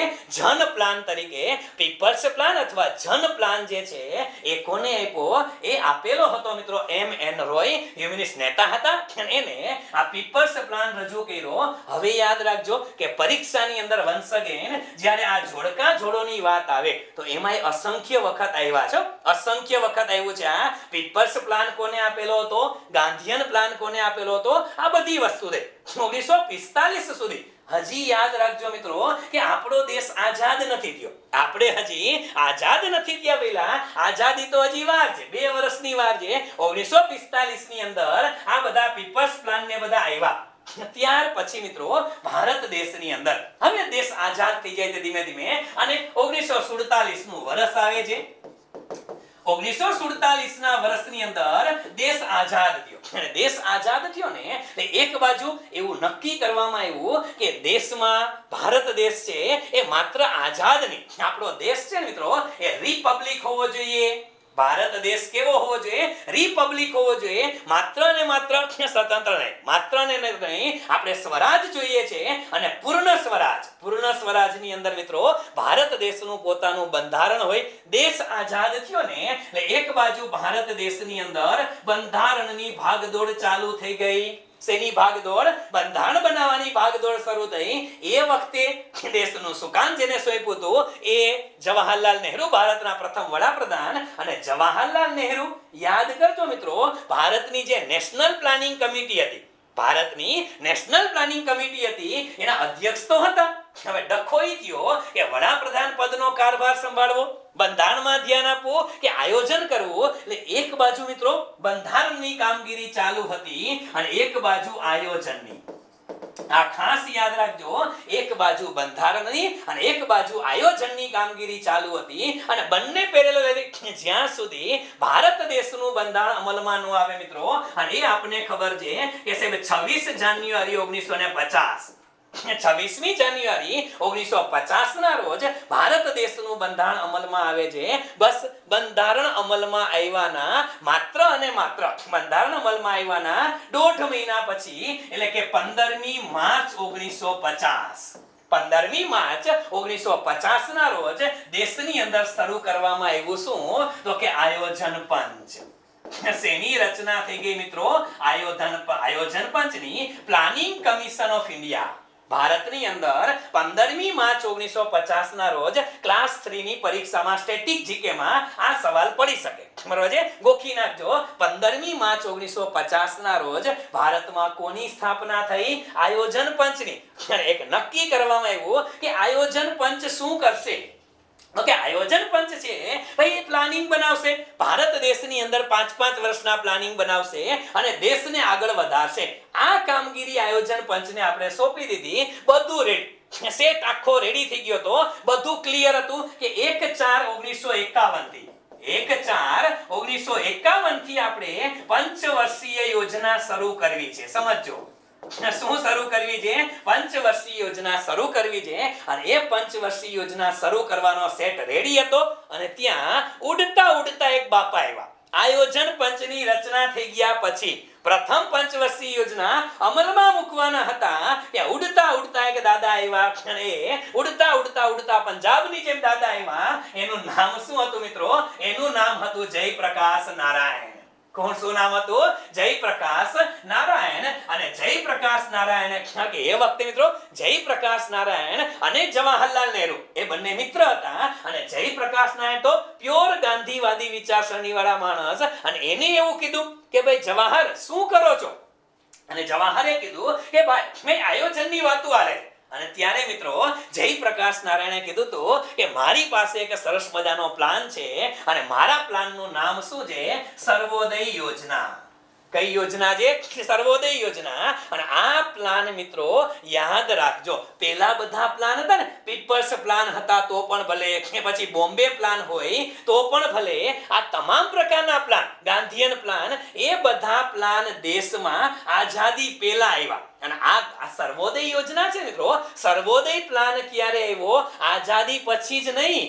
આઝાદી તો મળી ગઈ હતી પણ આયોજન પંચની રચના થઈ ગઈ પછી પ્લાન આવ્યો. અને જયપ્રકાશ નારાયણ એટલે આપને બધાને ખબર છે મિત્રો, એક એવો મોટા ગજાનો નેતા, એવા નેતા કે જેનું વર્ચસ્વ દેશ આઝાદ થયો ત્યારે પણ હતું, જ્યારે દેશની અંદર ઇન્દિરા ગાંધી પ્રાઇમ મિનિસ્ટર હતા ત્યારે પણ હતું, અને દેશની અંદર જ્યારે ઇન્ટરનલ ઇમરજન્સી લગાડી. યસ મિત્રો, 1975 ની અંદર ઇન્ટરનલ ઇમરજન્સી જ્યારે લગાડવામાં આવેલી હતી ને આ દેશની અંદર, ત્યારે એકમાત્ર વ્યક્તિનું બળ કામ કરતું હતું અને એ વ્યક્તિ એટલે કોણ? એ જયપ્રકાશ નારાયણ. મિત્રો હું નથી કહેતો, ઇતિહાસ ગવાહ છે કે જયપ્રકાશ નારાયણની બીકને લીધે આ વ્યક્તિથી એ વખતે વડાપ્રધાન એટલા ડરી ગયા હતા કે આ વ્યક્તિ ઉથલ પાથલ કરી દેશે. અને આ વ્યક્તિને બોલતા અટકાવવા માટે આ દેશની અંદર મિત્રો નેશનલ ઇમરજન્સી, ઇન્ટરનલ ઇમરજન્સી લગાવવામાં આવી હતી, જે ખરેખર જરૂર નહોતી પણ ડર લાગતી હતી એ વખતે ઇન્દિરા ગાંધીને. કોની? જયપ્રકાશ નારાયણની. કે આ યાર જયપ્રકાશ નારાયણ એ ઇન્દિરા ગાંધીના પિતાશ્રી જવાહરલાલ નહેરુ વખતનો માણસ હતા. એ જેવા તેવા નહોતા, બહુ વિદ્વાન વ્યક્તિ, આગળ ચર્ચા કરશું આપણે એની. પણ જયપ્રકાશ નારાયણ આપણે યાદ રાખશું શું? જયપ્રકાશ નારાયણ માટે કયો પ્લાન યાદ રાખશું? સર્વોદય યોજના. કઈ યોજના યાદ રાખશું? સર્વોદય યોજના. તો આને યાદ રાખશું. હવે પરિસ્થિતિ આવે છે મિત્રો કે ભારત દેશમાં સર્વોદય પ્લાન તો આવી ગયો, પણ એની પહેલા કીધું કે દેશની અંદર નેશનલ પ્લાનિંગ કમિટી, આ જે આયોજન પંચ જે છે મિત્રો, આયોજન પંચના સભ્ય છે બિચારા કામ બામ કરે છે, તમે જોવો છો આ આયોજન પંચની રચના થઈ ગઈ, સભ્યો એની કામગીરીમાં વ્યસ્ત રહેવા માંડ્યા. હવે 15મી માર્ચ 1950 આપણે જે વાત કરી તે આયોજન પંચની એટલે કે યોજના આયોગની શરૂઆત થઈ. હવે સવાલ અહીંયાથી બને, યાદ રાખજો મિત્રો, અહીંયાથી સવાલ બને છે કે આયોજન પંચ ભલે અત્યારે ન હોય ને છતાંય રિસન્ટલી લેવાયેલી જીપીએસસી 1-2 માં સવાલ છે. એટલે એવું નથી કે નીતિ આયોગ આવી ગયો એટલે આ બધું ગયું ના, આ બેઝ છે અને આમાંથી સવાલ પડે જ છે. બરાબર છે? એટલે આપણે ભણવાનું થશે કે આયોજન પંચની રચના થઈ અને એના અધ્યક્ષ કોને બનાવવામાં આવ્યા. તો યાદ રાખજો મિત્રો કે આયોજન પંચના અધ્યક્ષ કોણ હતા? હોદ્દાની રૂએ વડાપ્રધાન. એટલે કે જે વ્યક્તિ દેશના પ્રાઇમ મિનિસ્ટર હશે એ જ આના શું હશે? તો કે હોદ્દાની રૂએ એના અધ્યક્ષ હોવાના છે. બીજા આની અંદર કોને રાખવામાં આવ્યા? તો કે અધ્યક્ષની સાથે ઉપાધ્યક્ષ હતા. અને ભારતમાં આયોજન પંચના પ્રથમ ઉપાધ્યક્ષ તરીકે નામ ગોખી નાખજો, પરીક્ષામાં પૂછી શકાય, ગુલઝારીલાલ નંદા. કોણ હતા? ભારતના આયોજન પંચના પ્રથમ અધ્યક્ષ. એટલે અધ્યક્ષ કોણ હોય? પહેલા વડાપ્રધાન, એટલે અધ્યક્ષ તરીકે તો કોણ આવે? જવાહરલાલ નહેરુ આવે. અને ઉપાધ્યક્ષ કોણ હતા? ગુલઝારીલાલ નંદા. સૌથી મોટી ભૂલ એ લોકો અહીંયા કરી ગયા એ શું ખબર છે? આયોજન પંચ બનાવ્યું, દેશની અંદર આયોજન થશે, આ છે તે છે, બધી વાતો નક્કી થઈ, પણ સૌથી મોટી ભૂલ એ લોકો જે કરી ગયા એ ભૂલ શું? તો કે આની અંદર અધ્યક્ષ તરીકે વડાપ્રધાન હતા, ઉપાધ્યક્ષ એના હતા, અને સભ્ય તરીકે આની અંદર સભ્ય તરીકે કોને લેવામાં આવ્યા? તો કે મોટા ભાગે બધા કેબિનેટ મિનિસ્ટર્સ હતા. કોણ હતા? બધાય કેબિનેટ મિનિસ્ટર્સ હતા. એને શું બનાવ્યા? સભ્ય બનાવ્યા. અને અહીંયા જ્યારે આયોજન પંચની વાત થઈ ત્યારે ભલે આજની તારીખે 28 રાજ્ય છે, એ વખતે કે 28 રાજ્ય હતા, એ 15, 17, 18 રાજ્ય હતા. એ રાજ્ય જે હતા એ જે તે રાજ્યના ચીફ મિનિસ્ટર, રાજ્યના સીએમ છે એને કન્સિડર નહોતા કર્યા. સૌથી મોટી ભૂલ હતી મિત્રો. આયોજન પંચની રચના થઈ તેના સભ્ય તરીકે જે તે રાજ્યનો કોઈ કન્સર્ન જ નહોતું, રાજ્યને પૂછવામાં પણ નહોતું આવતું. માત્ર અને માત્ર આયોજન પંચ છે એની અંદર ઘરના, અને દેશી ભાષામાં કહો ને મિત્રો, અમારા કાઠિયાવાડમાં કહેવત છે કે ઘરના ભુવન ઘરના ડાકલા.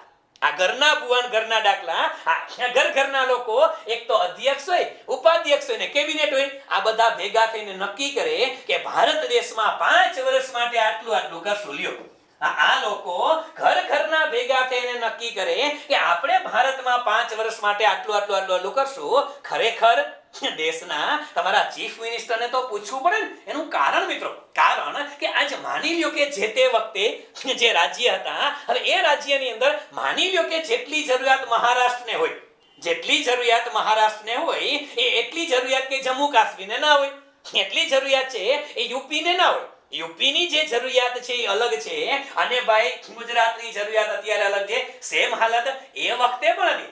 એ વખતે જે રાજ્ય હતા એ વખતે દરેક રાજ્યની રિક્વાયરમેન્ટ અલગ અલગ. પણ આ તો શું થતું હતું? ડિસિઝન મેકિંગ ક્યાંથી આવે? એ ક્યાં લોકો નક્કી કરે? આયોજન પંચવાળા નક્કી કરે ને. એટલે ડખો એ થયો. શું ડખો થયો? કે પહેલી પંચવર્ષીય યોજના શરૂ તો થઈ ગઈ. આપણી જે પ્રથમ પંચવર્ષીય યોજના શરૂ તો થઈ ગઈ, પણ શરૂ થયા પછી 1-2 રાજ્યના ચીફ મિનિસ્ટર આવે, ભેગા થાય અને એકબીજાને વાતો કરે, ચા પાણી પીએ કે શું હાલે છે. એટલે પહેલા રાજ્યવાળા કહે કે અમારે તો આ પ્લાન હાલે છે, અને બીજા રાજ્યવાળા કહે લે શું વાત કરો છો, આટલા બધા પૈસા. અને પહેલા રાજ્યવાળો આશ્ચર્ય થઈને કહે પૈસા એટલે કેન્દ્ર સરકાર નો આપે પંચવર્ષીય યોજનામાંથી. અને પેલાના કાન ફડકે હોય કઈ, મને તો કઈ આપ્યું નથી, એટલે અમારા રાજ્યને કાંઈ નથી મળ્યું, તમને આટલું બધું મળે છે. એ કે તો તમારે રજૂઆત કરવી પડે. રજૂઆત કરવા ક્યાં પહોંચે? રજૂઆત કરવા પહોંચે દિલ્હી. ચાચા નહેરુને, જવાહરલાલ નહેરુને વાત કરે કે સાહેબ તમે બધા રાજ્યને આટલું આપો છો, તો અમારા રાજ્યનો શું વાંક છે? અમને પણ કંઈક આપો. આવી વાત થઈ. ડખા શરૂ થઈ ગયા મિત્રો, અને ડખા શરૂ થયા ને આયોજન પંચની અંદર મિત્રો પ્રથમ પંચવર્ષીય યોજના ચાલુ થઈ. રિસોર્સિસની ફાળવણી કરવાની આવી, અને પહેલા જ વર્ષે ડખા ચાલુ. કોકને મળે, કોકને ન મળે, કોકને જાજુ મળે, કોકને ઓછું મળે. એ નક્કી કોણ કરતા? એ નક્કી મિત્રો આ આયોજન પંચના માણસો નક્કી કરતા. આની અંદર ક્યાંય રાજ્યનો તો કન્સર્ન જ નહોતો. અને એટલા માટે મિત્રો યાદ રાખજો કે 1952 ના વર્ષમાં, ગયા વર્ષમાં આપણી પંચવર્ષીય યોજના ચાલુ થઈ ગઈ છે. એને હું હમણાં લઉં છું, પણ એની પહેલા આ પૂર્વ ભૂમિકા છે મિત્રો. આયોજન પંચ શરૂ થઈ ગયું, પંચવર્ષીય યોજના ચાલુ થઈ. પહેલી પંચવર્ષીય યોજનાના પહેલા જ વર્ષે ડખા થયા કે રિસોર્સિસની ફાળવણી નહોતી થતી, અને રાજ્યના ચીફ મિનિસ્ટરને, કેન્દ્ર શાસિત પ્રદેશોના ઉપરાજ્યપાલને પૂછવામાં નહોતું આવતું. અને આ ચાલે નહીં. એટલા માટે મિત્રો 1952 ના વર્ષમાં, કયા વર્ષમાં? 1952 ના વર્ષમાં કેસી નિયોગી સમિતિ, કઈ સમિતિ? કેસી નિયોગી સમિતિની રચના કરવામાં આવી. અને એ કેસી નિયોગી સમિતિએ કીધું કે ભાઈ આ નો ચાલે. આયોજન પંચ માત્ર અને માત્ર કેબિનેટ મંત્રી હકાલે, અને રાજ્ય નો હોય તો નો ચાલે. એના માટે તો કે આયોજન પંચ, સમજો, આયોજન પંચ અને રાજ્યો વચ્ચે મધ્યસ્થી કરવા માટે એક સંસ્થા બનાવવી પડે. અને એ સંસ્થા એટલે કઈ? તો કે એનડીસી. કઈ સંસ્થા? એનડીસી. અને એનડીસી એટલે મિત્રો નેશનલ ડેવલપમેન્ટ કાઉન્સિલ. શું છે? નેશનલ ડેવલપમેન્ટ કાઉન્સિલ, રાષ્ટ્રીય વિકાસ પરિષદ. શેની રચના કરવાની કીધી? અને આ રચનાનો આદેશ કોને અથવા તો ભલામણ કોને કરી? પરીક્ષામાં પૂછી શકાય કે ભાઈ ભારત દેશની અંદર રાષ્ટ્રીય વિકાસ પરિષદની જે સ્થાપના થઈ, કોની ભલામણથી? તો કે કેસી નિયોગી. કોની? કેસી નિયોગી સમિતિની ભલામણથી. શું થયું? તો કે નેશનલ ડેવલપમેન્ટ કાઉન્સિલની રચના થઈ. અને આ જ સમિતિની ભલામણથી મિત્રો આજની તારીખે તમે જેને ઓળખો છો ને, અત્યારે ભારતમાં 15મું નાણાં પંચ ચાલુ છે. બરોબર છે? આ ફાઇનાન્સ કમિશન જે છે, નાણાં પંચ, એ નાણાં પંચની સ્થાપના પણ કોની ભલામણથી થઈ ભાઈ? કેસી નિયોગી સમિતિઓ. આ યાદ રાખી લેજો મિત્રો કે 1952 માં જે કેસી નિયોગી સમિતિ હતી, એ કેસી નિયોગી સમિતિની ભલામણને લીધે ભારતમાં બે સંસ્થા બને. એક તો નાણાં પંચ, એની ચર્ચા આપણે અલગ લેક્ચરમાં કરી છે, અહીંયા નથી કરતા. અને બીજું એનડીસી. એનડીસી ની ખાસિયત શું સાહેબ? સેના માટે અલગ બનાવી. અને એનું કારણ કે એનડીસી હતું શું? તો કે એનડીસી ની અંદર એક બાબત હતી કે એનડીસી ના હેડ કોણ? એનડીસી ના હેડ કોણ એટલે કે અધ્યક્ષ કોણ? તો વન્સ અગેન આવે ભાઈ કે હોદ્દાની રૂએ વડાપ્રધાન. આના અધ્યક્ષ કોણ? હોદ્દાની રૂએ વડાપ્રધાન. બીજું આની અંદર સાહેબ સભ્યો કોણ? તો કે સભ્યો એટલે કોણ? કે જે આયોજન પંચના હતા એ બધા જ. આની અંદર સભ્ય કોણ? તો કે આયોજન પંચના તમામ સભ્યો. કે સાહેબ આ તો બધું કોમન ન થયું? આયોજન પંચ અને એનડીસી તો બે એક નહીં ના. અહીંયા એક શબ્દ એડ કરવામાં આવ્યો, અને એ શબ્દ એટલે કયો? તો કે સભ્યની અંદર બીજા કોણ? તો કે જે તે રાજ્યના સીએમ. યાદ રાખજો, રાજ્યના ચીફ મિનિસ્ટર અને કેન્દ્ર શાસિત પ્રદેશો હતા. એ કેન્દ્ર શાસિત પ્રદેશોના કેવા? તો કે ઉપરાજ્યપાલ. કોણ? કેન્દ્ર શાસિત પ્રદેશો હતા એના ઉપરાજ્યપાલ. એને પણ શેમાં મેમ્બર બનાવ્યા મિત્રો? એનડીસી માં. શેમાં મેમ્બર બનાવ્યા? એનડીસી માં. એટલે હવે શું નક્કી થયું ખબર છે? કે દેશની અંદર પંચવર્ષીય યોજનાનો ડ્રાફ્ટ બને, એના કાગડિયા બગડિયા બને. માની લ્યો કે આ પંચવર્ષીય યોજનાનો ડ્રાફ્ટ છે. આ ડ્રાફ્ટ બનાવશે કોણ? તો કે ડ્રાફ્ટ બનાવે આયોજન પંચો. પહેલા આ ડ્રાફ્ટ કોણ બનાવશે? આયોજન પંચ બનાવશે. પંચવર્ષીય યોજનાનો ડ્રાફ્ટ બનાવે આયોજન પંચ. આ ડ્રાફ્ટ સીધો અમલમાં નહીં મૂકવાનો. આ બનાવેલો ડ્રાફ્ટ છે ને, એ હવે આયોજન પંચે કોને આપવાનો? તો કે એનડીસી ને આપવાનો. કોને આપવાનો? એનડીસી. હવે એનડીસી માં બનાવવા વાળા તો હતા, કોણ હતા? વડાપ્રધાન અને સભ્યો. પણ વધારામાં નવા કોણ હતા? તો આની અંદર નવા હતા ભાઈ તમામ રાજ્યના સીએમ અને કેન્દ્ર શાસિત પ્રદેશના ઉપરાજ્યપાલ. એ લોકો પણ જોવે કે ભાઈ આમાં અમારા માટે કંઈ છે કે નથી, અને જો એને સુધારા લાગે તો એ એનડીસી ની ટીમ કોને આપે? આયોજન પંચને આપે અને પછી ફાઇનલ થાય. એટલા માટે મિત્રો કે રાજ્યને અન્યાય થયો તો રાજ્ય વચ્ચે અસગવડતા ઊભી થઈ હતી એટલા માટે તેને કોની સ્થાપના થઈ? એનડીસી ની. અને એનડીસી ની અંદર યાદ રાખજો રાજ્યના સીએમ હતા. આયોજન પંચમાં નહોતા પણ એનડીસી માં હતા અને બેના મધ્યસ્થી તરીકે કામ કરતું હતું. કોણ? National development council. બરોબર છે. તો આને પણ યાદ રાખશું આપણે. એટલે આની અંદર અધ્યક્ષ ઉપરાંત સભ્યો તરીકે દરેક રાજ્યના મુખ્યમંત્રી, કેન્દ્ર શાસિત પ્રદેશના કેબિનેટ મંત્રીઓ, ઉપરાજ્યપાલ, આ તો બધું કોમન છે. બરાબર છે. તો આટલી વસ્તુ આપણે અહીંયા ધ્યાનમાં રાખશું. હવે આપણે વાત કરવી છે મિત્રો સૌથી વધુ અગત્યનો ટોપિક. અત્યાર સુધી આપણે જે કથા કરી ને ભાઈ, એ કથા હતી ધૂમ પાર્ટ 1. એટલે પિક્ચર આ બાહુબલી 1 પૂરું થયું પેલા, પણ બાહુબલી 1 પૂરું થાય એટલે સાલી ખબર ન પડે. શું ખબર ન પડે? કટપ્પાને બાહુબલી કો ક્યું મારા ખબર પડી? એ કે અમને ખબર નહોતી પડતી. આમાં એના જેવું જ છે. પણ સાલું પરીક્ષામાં પૂછાય તો છે. આ ધૂમ પાર્ટ 1 હતું મિત્રો, બાહુબલી 1 હતું. હવે શરૂ થઈ બાહુબલી 2. અને 2 એટલે પંચવર્ષીય યોજનાઓ 1 થી 12. બરાબર છે. એને શરૂ કરીએ એની પહેલા જરા ઓક્સિજન ગ્રહણ કરી નાખો. હા, તમે લોકો રેસ્ટ લઈ લેજો.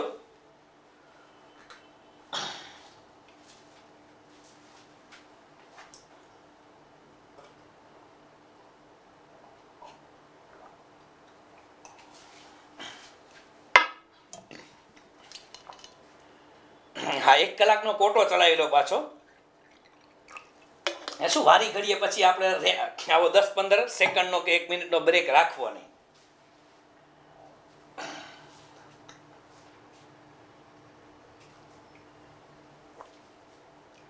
હા, એટલે હું પાણી પીવું એટલે તમે કહેતા સાહેબ અમે પાણી પી લઈએ છીએ કે મામા પાણી પીવા હું તો ભાગી જાય મીટિંગ લેફ્ટ કરીને. ડાયા છોકરા પાછા ઉસ્તાદ, હોશિયાર. એટલે હોશિયાર કરતા હોશિયાર જાજા.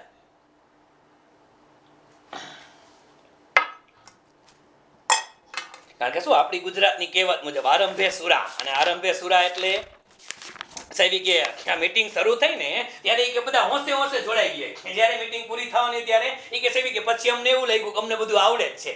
ચાલો કાંઈ વાંધો નહીં, કેવું આવડે તો પરીક્ષામાં આપણે ખબર પડી જાય છે. આવતા રહ્યો. હવે જો સૌથી વધુ અગત્યનો મુદ્દો મિત્રો આપણે વાત કરવી છે પંચવર્ષીય યોજના.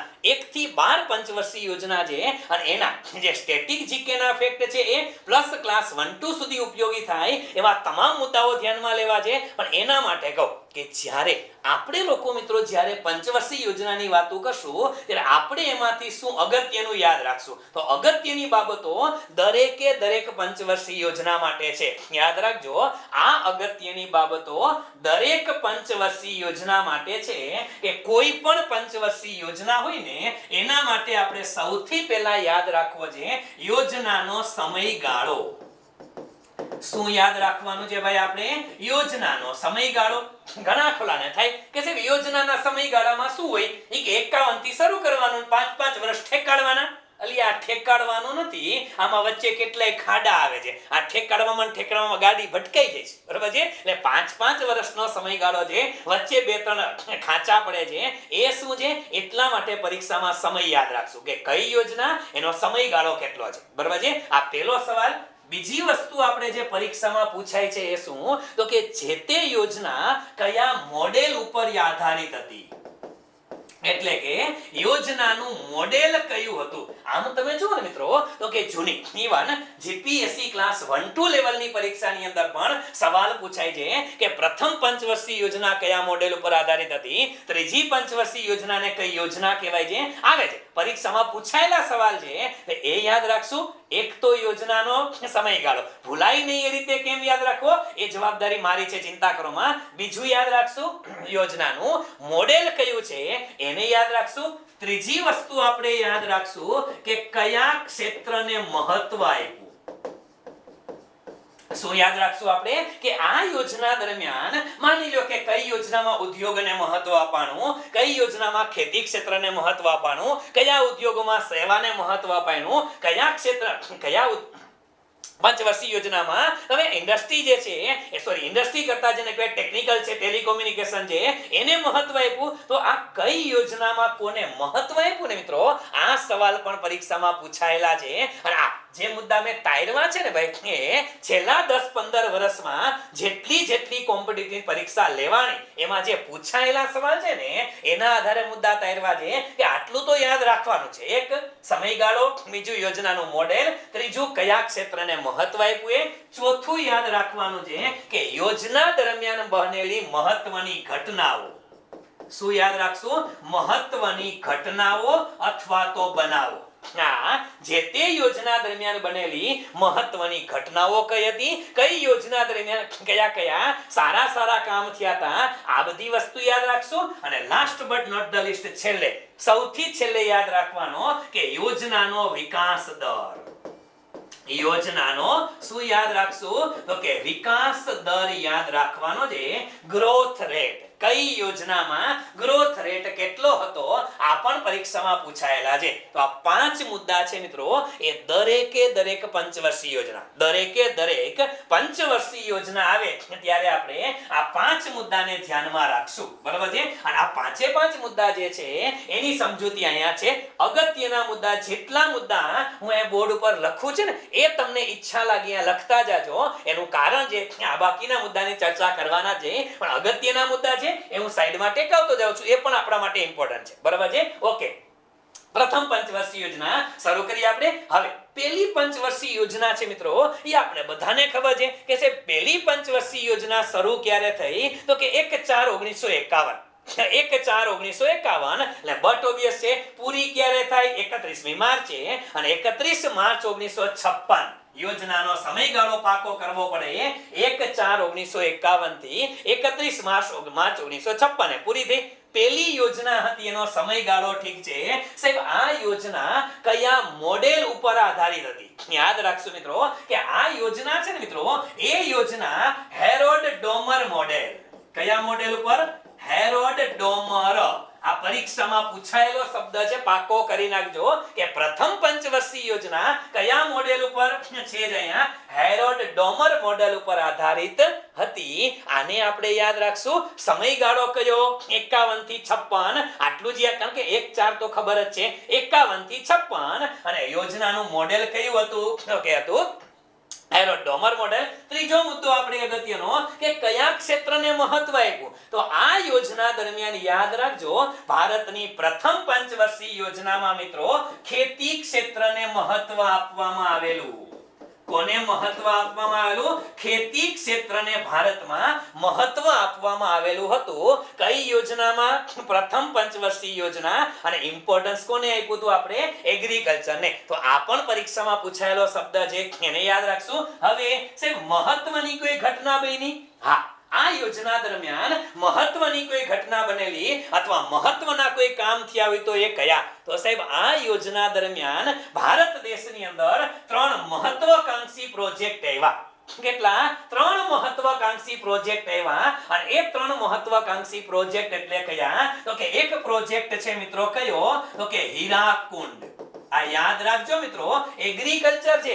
આ યોજનામાં મહત્વ કોને આપ્યું? એગ્રીકલ્ચરને. તો એગ્રીકલ્ચરને ઉપયોગી થાય તેવી મહત્વની બહુહેતુક યોજનાઓ. કેવી યોજનાઓ છે પહેલા?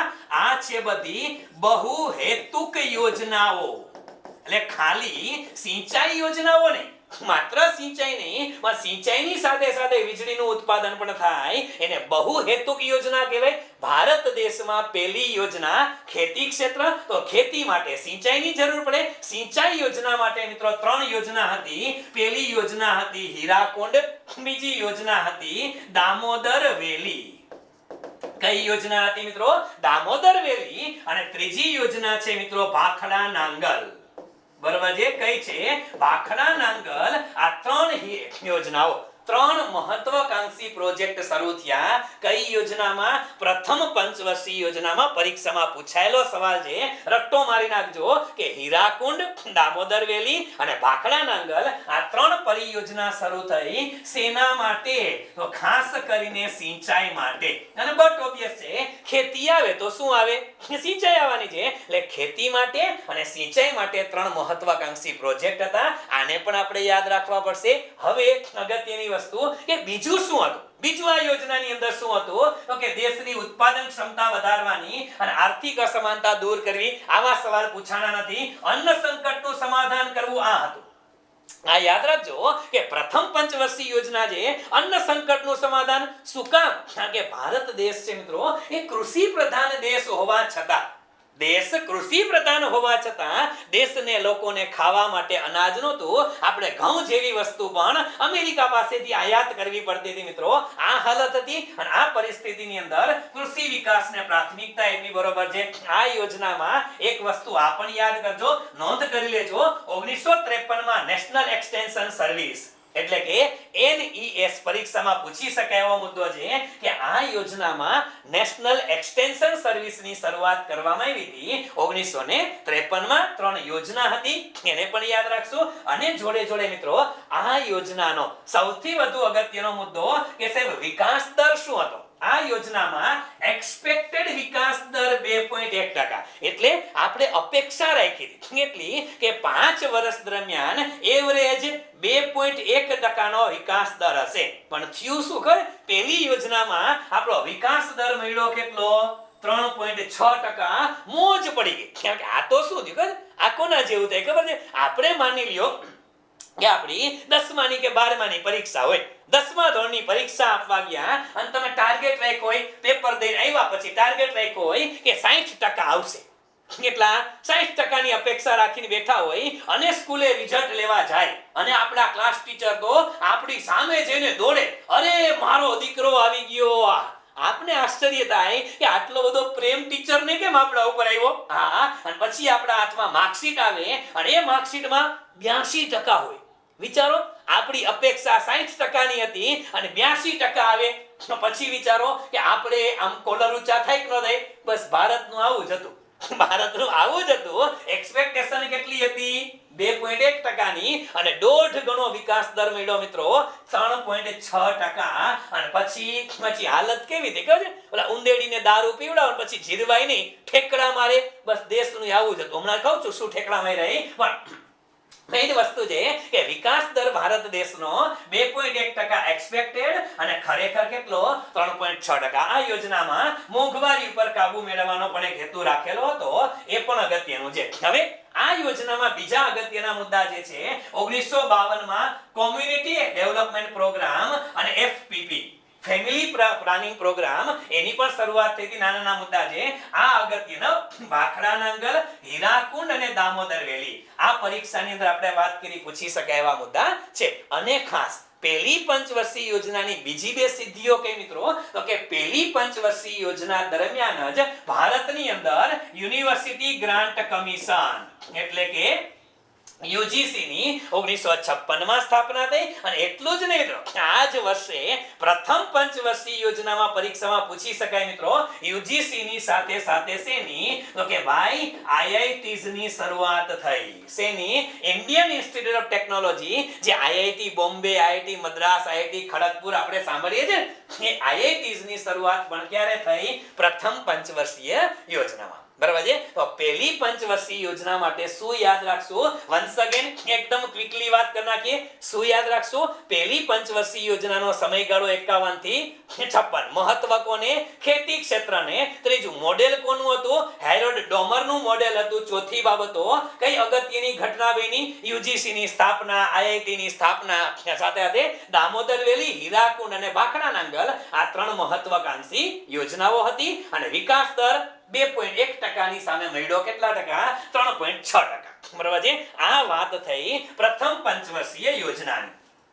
બરાબર છે. ત્યાર પછી પહેલી પંચવર્ષીય યોજના વાંચતે ગાજતે પૂરી થઈ. મોજ ચડી ગઈ બધાને અને દેશ રાજીનો રેડ થઈ ગયો કે વાહ, આપણી ગાડી પાટા ઉપર ચડી ગઈ. હવે થયું શું મિત્રો કે પહેલી યોજના હતી એ પહેલી યોજનામાં આપણે ખેતી ક્ષેત્રને મહત્વ આપ્યું. પછી તો શું છે, વિકાસ સારો થયો એટલે આપણી મહત્વાકાંક્ષા વધી અને બીજી યોજના આવી મિત્રો, એ બીજી યોજનામાં આપણે મહત્વ કોને આપ્યું, ઉદ્યોગ ક્ષેત્રને. એની પહેલા તમને કહું કે આ યોજનાનો સમયગાળો, તો કે ભાઈ સમયગાળા તરીકે કોને યાદ રાખશું, 56 થી 61. આ તો કોમન છે, આમાં કઈ માથાકૂટ નહોતી. 1956 થી 1961 5 વર્ષનો સમયગાળો. આ સમયગાળો. બીજું કયું મોડેલ હતું, તો આ યાદ રાખશું મિત્રો કે આ પંચવર્ષીય યોજના પીસી મહાલનોબિસ મોડેલ.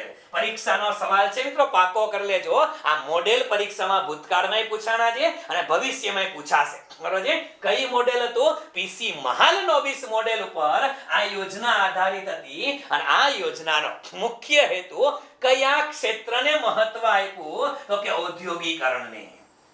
કોને આ યોજનાનો મુખ્ય હેતુ શું હતો, ઉદ્યોગોનો વિકાસ થાય. એટલે આ યાદ રાખશું કે પહેલી યોજનામાં ખેતી ક્ષેત્રને મહત્વ આપ્યું, બીજી યોજનામાં ઉદ્યોગ ક્ષેત્રને મહત્વ આપવામાં આવેલું હતું. આ બીજી યોજના. હવે બીજી યોજનાની અંદર બીજા હેતુ કેવા હતા, પરીક્ષામાં નાના શબ્દ પૂછાયેલા છે. રાષ્ટ્રીય આવકમાં 25% વધારો કરવો, ઔદ્યોગિક વિકાસ છે, રોજગારી આ કોમન છે, અને આવકની અસમાનતા ઘટાડવી આ કોમન છે. આ પૂછી શકાય કે રાષ્ટ્રીય આવકમાં 25% વધારો કરવો, આવા ટાર્ગેટ રાખ્યા. શેમાં, બીજી યોજનામાં. બીજી યોજનાનો સમયગાળો 56 થી 61. મહત્વ કોને, ઉદ્યોગ ક્ષેત્રને. અને સાથે સાથે કયા મોડેલ ઉપર, પીસી મહાલનોબિસ મોડેલ. હવે ઉદ્યોગને મહત્વ આપો.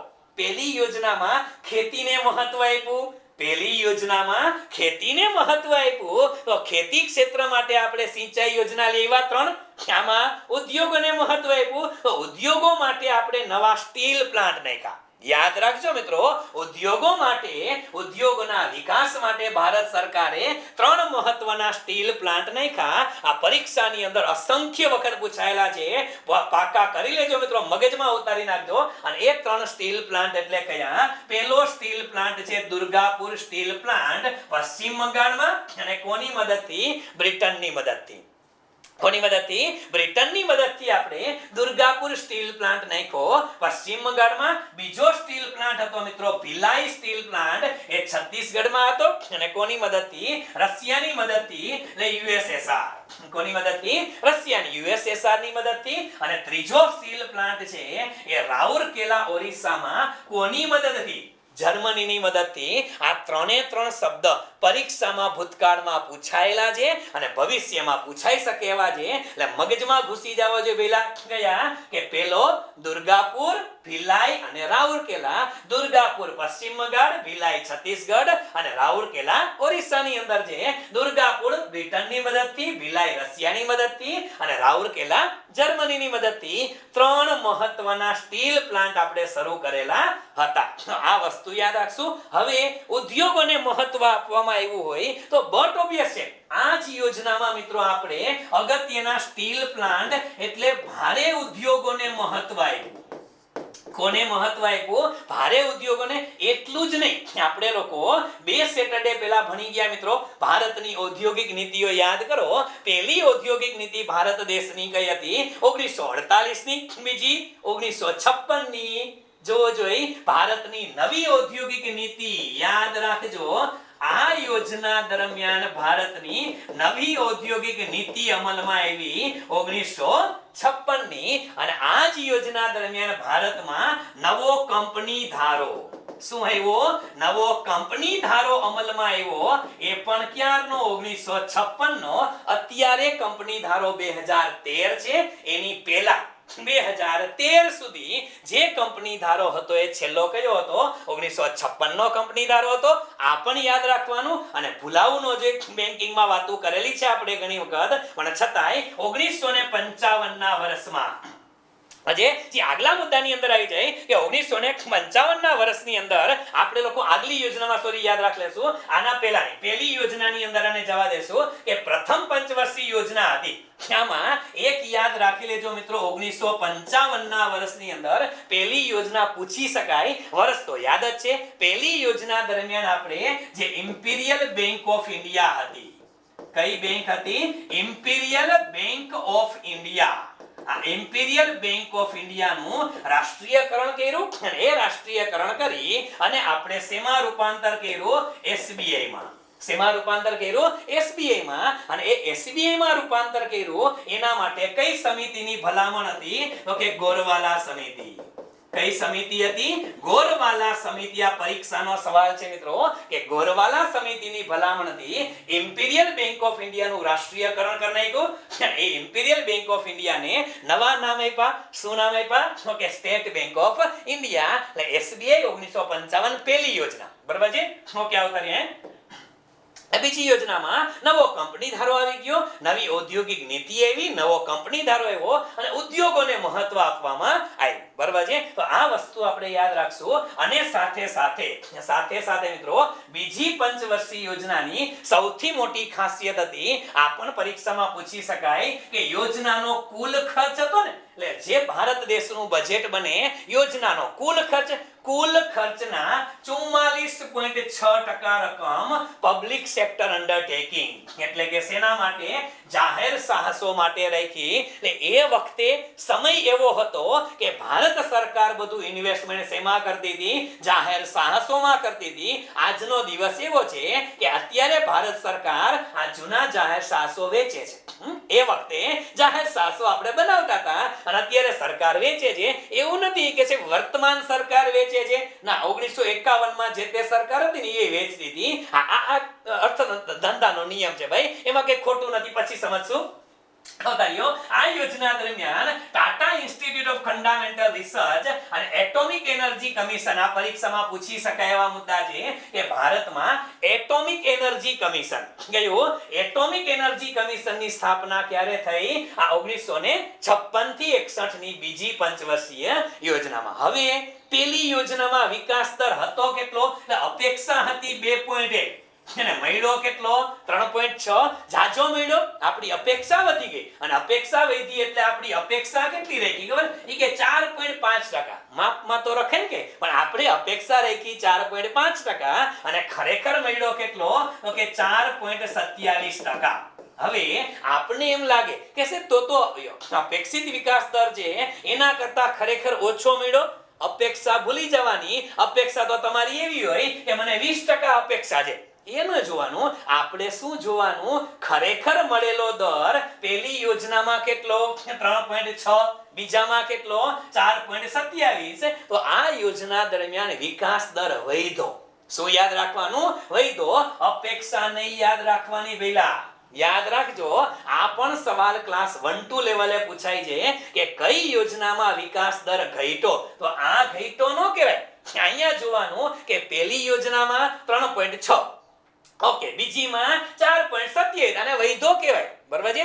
આ રીતે યાદ રાખશું. એટલે વિકાસ દર છે ભલે અપેક્ષાની તુલનાએ ઓછો, આપણી જે એક્સપેક્ટેશન હતી એની તુલનાએ ઓછો હતો, પણ ખરેખર તો જે હતો એના કરતા વૈધો છે. તો આટલી વસ્તુ આપણે યાદ રાખશું. શેની અંદર? તો કે બીજી પંચવર્ષીય યોજના. અને મિત્રો બીજી પંચવર્ષીય યોજના આ પણ વાંચતે ગાજતે પૂરી થઈ. લ્યો, મજા જ આવવા માંડી બધા લોકોને કે વાહ, હાલે છે દેશની અંદર પંચવર્ષીય યોજના હાલે છે.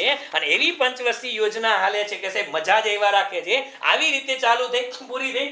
હવે આવે છે મિત્રો ભારત દેશની ત્રીજી પંચવર્ષીય યોજના. અને જેને કહી શકાય કે ભારત દેશની અંદર ઘણી વખત આપણે નથી કહેતા ઘણા લોકો હોય, ઘણી વખત ઘણા લોકો હોય, આપણે એ લોકોને પનોતી તરીકે ઓળખીએ છીએ.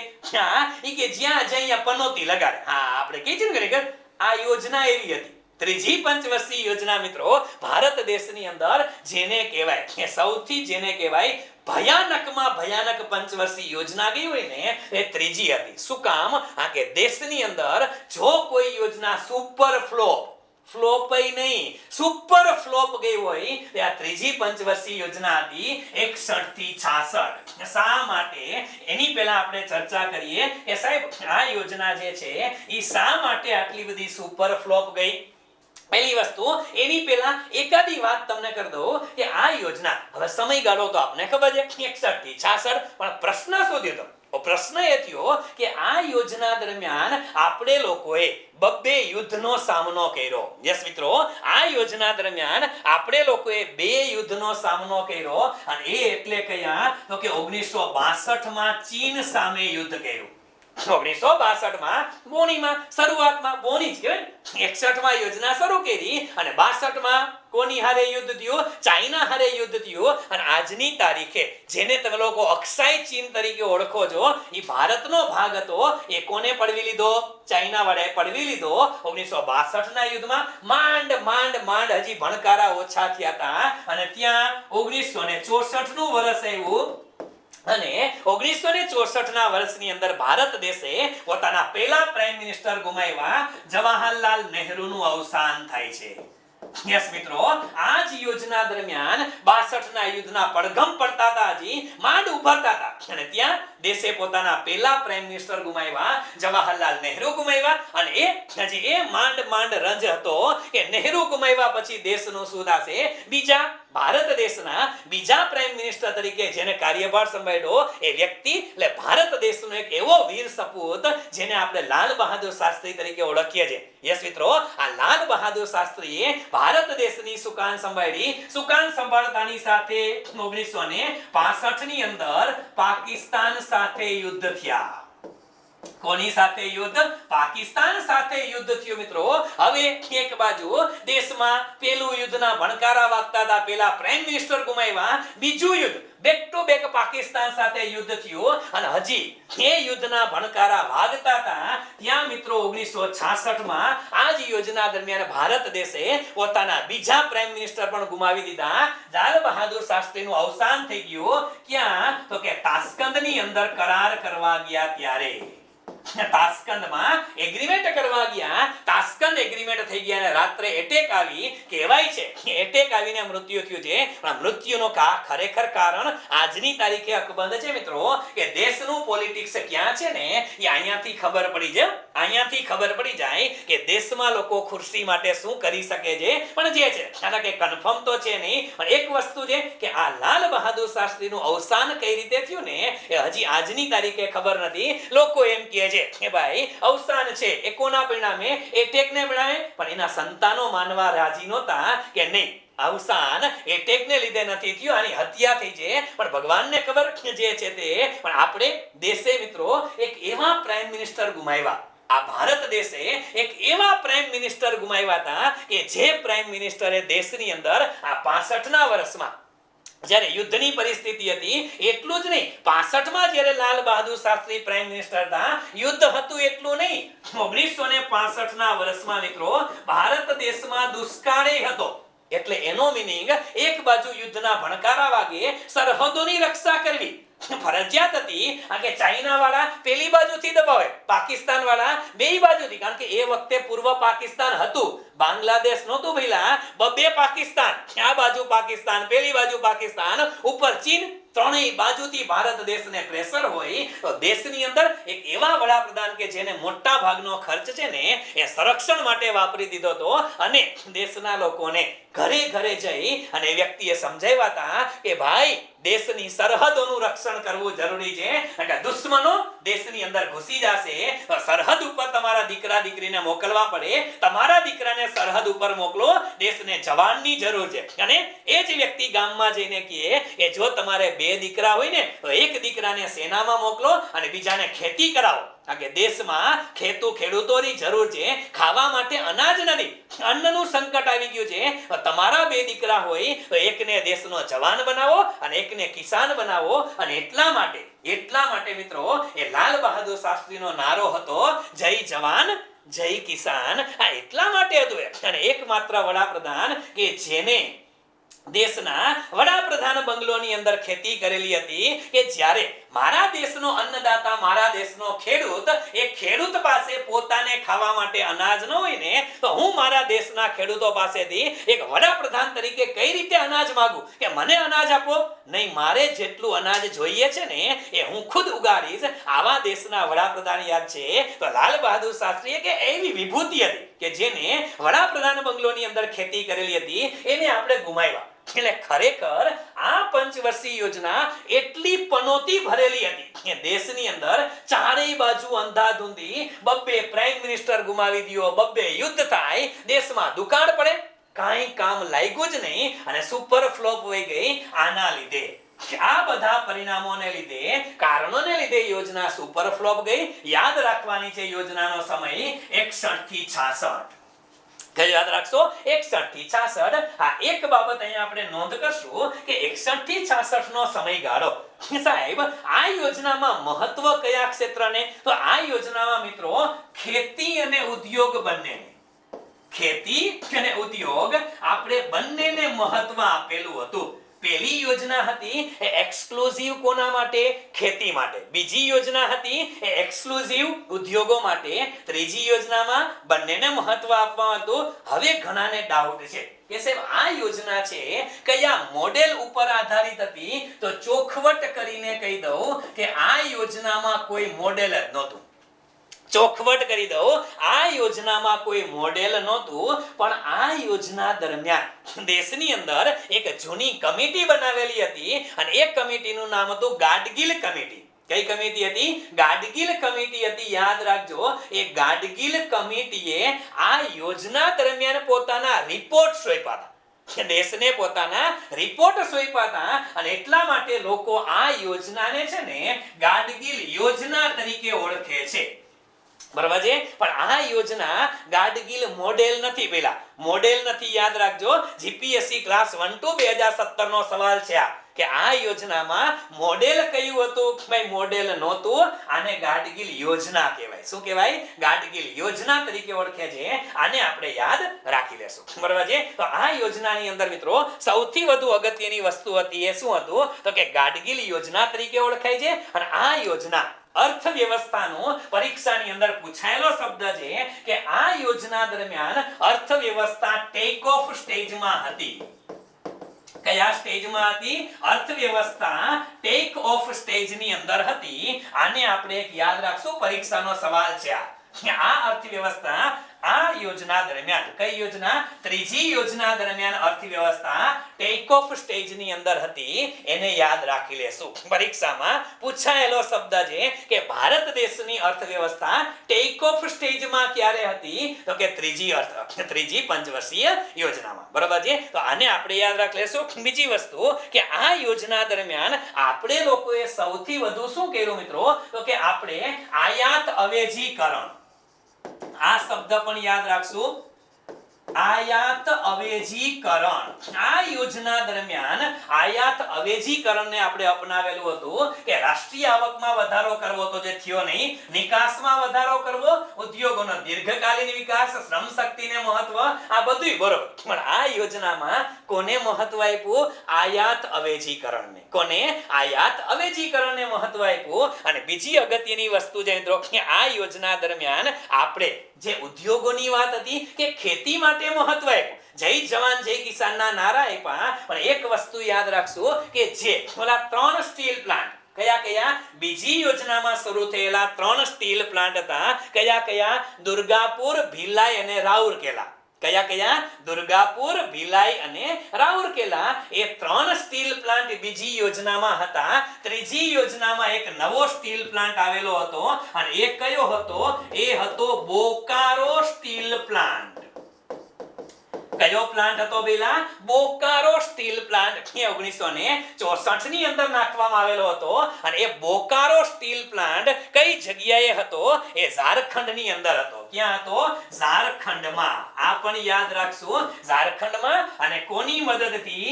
યુએસએસઆર એટલે કે રશિયાની મદદથી આપણે ત્રીજી પંચવર્ષીય યોજનામાં પૂછી શકાય. કારણ કે મોટા ભાગે છોકરાઓને યાદ શું છે? ઓલા 3 યાદ છે, એ 3 પાકા કર્યા છે. બીજી યોજનામાં 3 સ્ટીલ પ્લાન્ટ કયા? દુર્ગાપુર, ભિલાઈ અને રાઉરકેલા. પણ ચોથી યોજનામાં કયો ત્રીજી યોજનામાં કયો steel plant? Bokaro steel plant ઝારખંડમાં. અને કોની મદદથી? યુએસએસઆર ની મદદથી શરૂ કરવામાં આવેલો હતો. આને પણ આપણે યાદ રાખી લેશું. 2 યુદ્ધ થયા, 2 વડાપ્રધાન ગુમાયેલા હતા અને સાથે સાથે આ યોજના દરમિયાન સૌથી પહેલા ભારતમાં નાણાંનું અવમૂલ્યન. યસ મિત્રો, ભારત દેશની અંદર રૂપિયાનું ડિવેલ્યુએશન ઓફ ધ મની પહેલી વખત કરવામાં આવ્યું. એ ક્યારે? 1966 માં. તો આપણે આને પણ યાદ રાખશું. બરાબર છે કે ભારતમાં સૌથી પહેલા રૂપિયાનું ડિવેલ્યુએશન થયું. એટલું નહીં, એટલું નહીં, આ યોજના દરમિયાન મિત્રો 1965 યાદ રાખવું પડશે મિત્રો, 1965 ની અંદર ફૂડ કોર્પોરેશન ઓફ ઇન્ડિયા શેની સ્થાપના થઈ? Food corporation of India FCI ની સ્થાપના કરવામાં આવેલી હતી. એ પણ કઈ યોજના હતી? આ ત્રીજી પંચવર્ષીય યોજના હતી. પણ પરિસ્થિતિ જેમ કીધું, બબ્બે યુદ્ધ કરેલા, બબ્બે પ્રાઇમ મિનિસ્ટર ગુમાવેલા, દુકાળ હતો. આના પરિણામે આ યોજના છે ને મિત્રો એ સુપર ફ્લોપ ગઈ. કેવી ગઈ? સુપર ફ્લોપ યોજના ગઈ. અને સુપર ફ્લોપ યોજના ગઈ ને આપણે એક્સપેક્ટેશન તો રાખી હતી કેટલી? 5.6% ની, કે આ યોજના દરમિયાન વિકાસ દર કેટલો થશે? 5.6%. પણ ખરેખર મિત્રો આ યોજનાનો વિકાસ દર રહ્યો કેટલો? 2.4%. કેટલા ટકા? 2.4%. એટલે યાદ રાખશું મિત્રો કે આ યોજનામાં વિકાસ દર ઘટ્યો. શું કામ? પહેલી યોજનામાં આપણે ખરેખર જ પકડવાનો. પહેલી યોજનામાં 3.6% હતો, બીજી યોજનામાં 4.27% હતો, અને એ વિકાસ દર ત્રીજી પંચવર્ષીય યોજનામાં 2.4%. એટલે પરીક્ષામાં અહીંયા સવાલ પડ્યો તો મિત્રો કે કઈ પંચવર્ષીય યોજના દરમિયાન ભારતમાં વિકાસ દર ઘટ્યો? તો ઘટ્યો શેમાં? ત્રીજીમાં. એટલે ઘટ્યો કે વધ્યો કોના આધારે નક્કી થાય? આગલી પંચવર્ષીય યોજનાના આધારે. કોના આધારે? આગળની પંચવર્ષીય યોજનાના આધારે નક્કી થશે કે યોજનામાં ઘટે છે કે વધે છે. બરાબર છે? તો આટલી વસ્તુ આપણે યાદ રાખી લેશું. શેના માટે? ત્રીજી પંચવર્ષીય યોજના માટે. તો થર્ડ 5 યર પ્લાન પૂરો થયો. પણ હવે પ્રશ્ન એ છે કે આમાં 62 માં આપણા ચાઇના, 65 માં પાકિસ્તાન, ઓકે આ બધું છે એ તો આપણે બધું સમજી ગયા છે. હવે પ્રશ્ન છે કે સાહેબ ત્રીજી પંચવર્ષીય યોજના સુપર ફ્લોપ ગઈ. શું થઈ?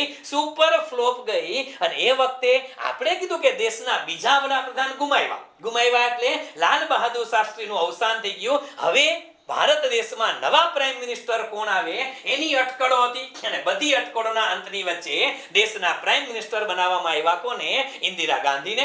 ઇન્દિરા ગાંધી પ્રાઇમ મિનિસ્ટર બન્યા અને એ બહુ ચાલાક હતા મિત્રો.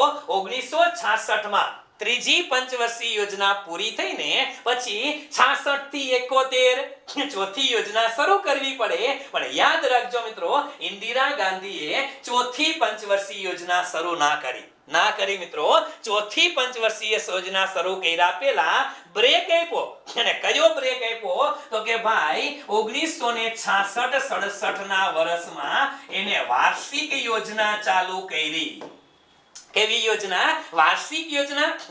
કારણ કે દેશની હાલત જ એવી નહોતી કે 5 વર્ષનું પ્લાનિંગ થાય. દેશમાં અંધાધૂંધી ફેલાઈ ગઈ હતી. યુદ્ધના ભણકારા વાગતા હતા, પ્રાઇમ મિનિસ્ટર ગુમાવવાના શોક હતા, દેશમાં દુકાળ પડ્યો હતો, બધી પરિસ્થિતિ વિપરીત પરિસ્થિતિ હતી. અને એ વખતે 5 વર્ષના પ્લાનિંગ શક્ય ના બન્યા. 1 વર્ષનું બનાવ્યું. પહેલું વર્ષ કે આપણે કીધું આયોજન પંચના અધ્યક્ષ કોણ હોય? હોદ્દાની રૂએ વડાપ્રધાન ઇન્દિરા ગાંધીએ કીધું ભાઈ 1 વર્ષ માટે બનાવો, પૂરું. હવે ઈ કે બેન હવે 5 વર્ષ માટે કરશું ના, હજી 1 વર્ષ માટે બનાવો. એટલે 1967-68 વળી પાછી શું આવી? તો કે વાર્ષિક યોજના આવી. હવે 68 માં પૂરું થયું. ઈ કે હવે 5 વર્ષ? ઈ કે ના હજી નહીં. અને ત્રીજી વખત ઉપરી 1968-69 માં પાછી કઈ યોજના આવી? વાર્ષિક યોજના.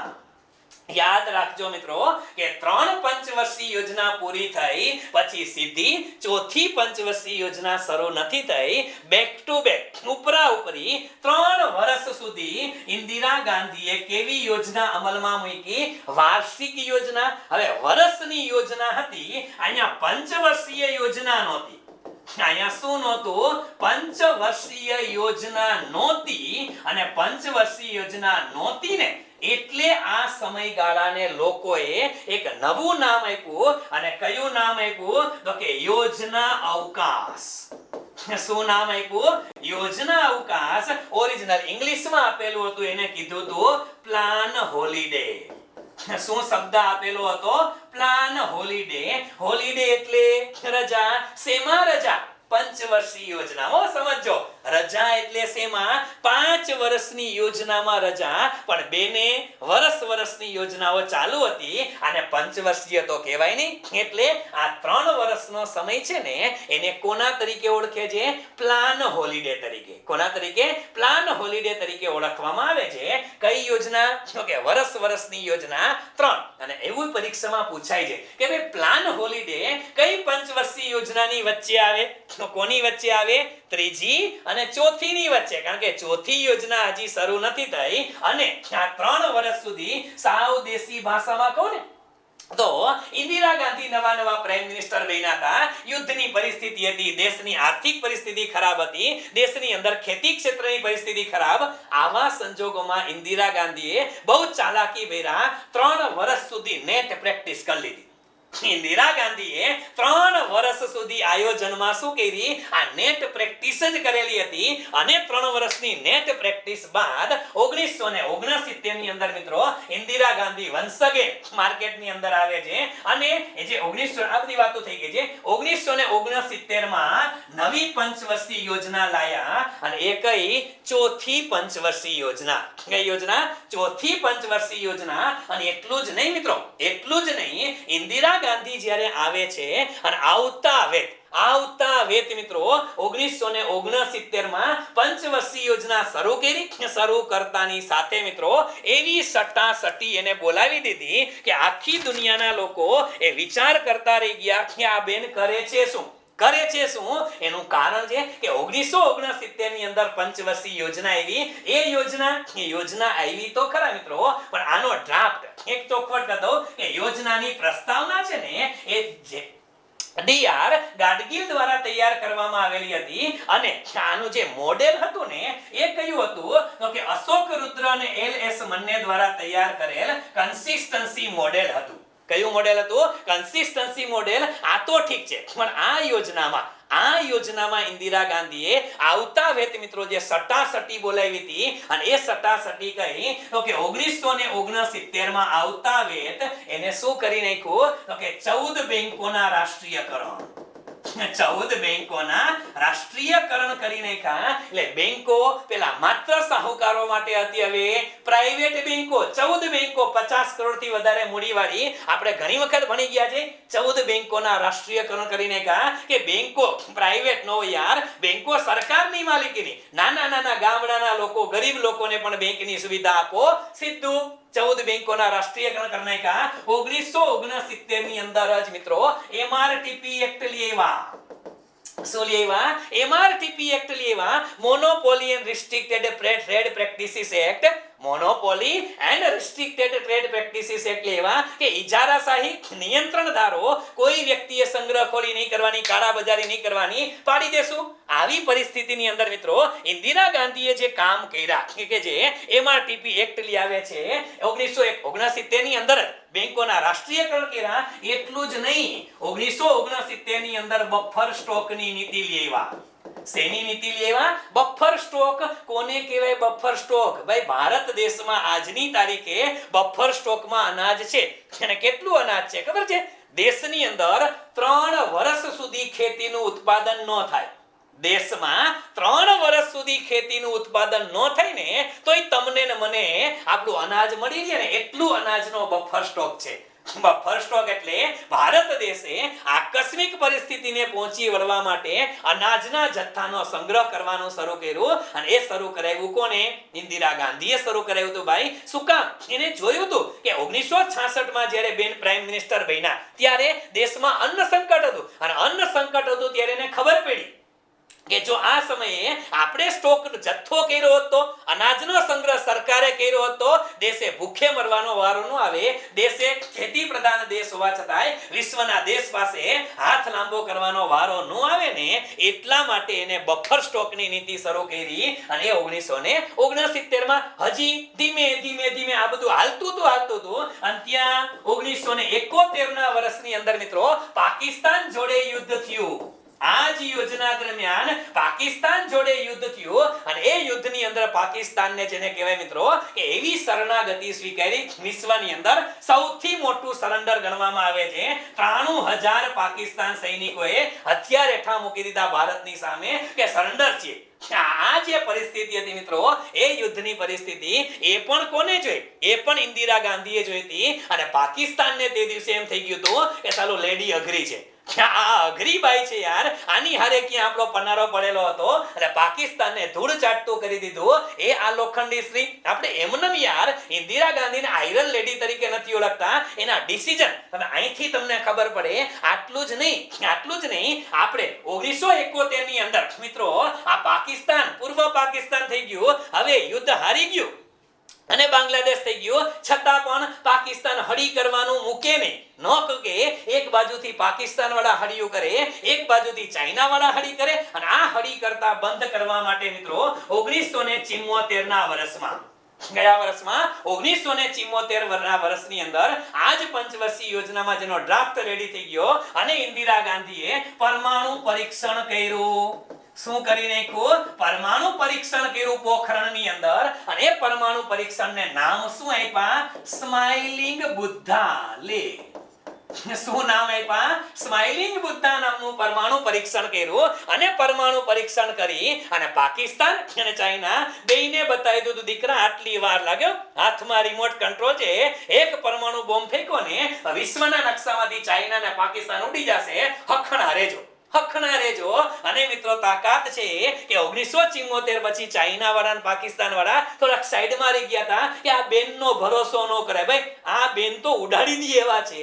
અને આ તાકાત હતી મિત્રો એ લેડીની અંદર. અને એટલા માટે આજની તારીખે ઇન્દિરા ગાંધીને યાદ કરે છે ને યાર કે આ તાકાતને લીધે. પણ આપણે મિત્રો પંચવર્ષીય યોજનાના ભાગ સ્વરૂપે આ બધી એ યોજના ચોથી યોજનાઓની અગત્યની બાબતો હતી એને આપણે યાદ રાખવાની છે. સાથે સાથે ચોથી પંચવર્ષીય યોજના સમયગાળો કયો રાખશું યાર? 1969 થી 74. મહત્વ કોને આપેલું હતું? તો કે મહત્વ આ યોજનામાં સ્થિરતા સાથે સ્વાવલંબન. શું વિકાસ હતો? સ્થિરતા સાથે સ્વાવલંબન, આવો હેતુ રાખેલો હતો. અને મોડેલ કયું હતું? તો કે ખાસ યાદ રાખજો, કન્સિસ્ટન્સી મોડેલ હતું. કયું મોડેલ હતું? કન્સિસ્ટન્સી મોડેલ હતું. આને યાદ રાખવાનું છે. અને આ યોજનામાં વિકાસનું લક્ષ્ય 5.6% રાખ્યું હતું અને ખરેખર કેટલો? 3.3% મળ્યો તો. એને યાદ રાખશું. 1969 માં બફર સ્ટોકની નીતિ, એમઆરટીપી એક્ટ, આ બધી વાતો આપણે કરી લીધી છે.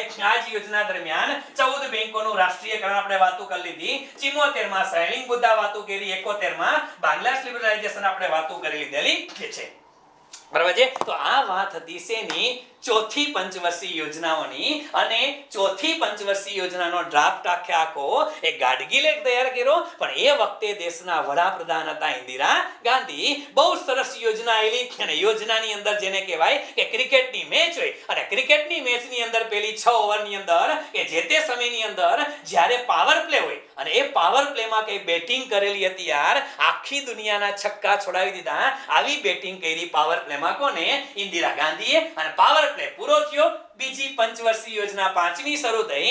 આની અંદર પણ મિત્રો ઇન્દિરા ગાંધીએ બેટિંગ ચાલુ રાખી હતી. કેવી બેટિંગ ચાલુ રાખી, શું હાલત કરી દુનિયાની, એની ચર્ચા આપણે કરશું નેક્સ્ટ ટાઈમ. અહીંયા સુધી રાખીએ મિત્રો આજના દિવસની અંદર. ખાસો એવો લાંબો સેશન થઈ ગયો છે, પણ અગત્યનો ટોપિક હતો એટલે. અને આમાં ઇકોનોમી ભણાવી ત્યારે મેં પહેલા કીધું, શરૂઆત કરી ત્યારે કીધું અલિયા શું છે?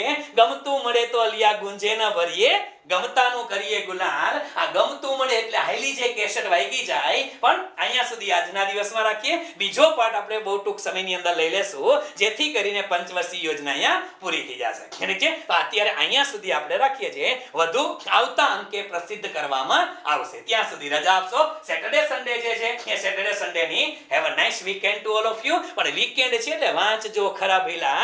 વાંચવાનું છે, કોરોનામાં બહાર નથી નીકળવાનું, સેફ રહેવાનું છે. Stay tune, stay happy, stay healthy, stay safe. Okay, have a nice day to all of you. બધા લોકોનો ખૂબ ખૂબ આભાર. અને છેલ્લે મિત્રો, જય ભારત, જય હિન્દ, જય જય ગરવી ગુજરાત, જય જય ગરવી Gujarat. Thank you very much friends.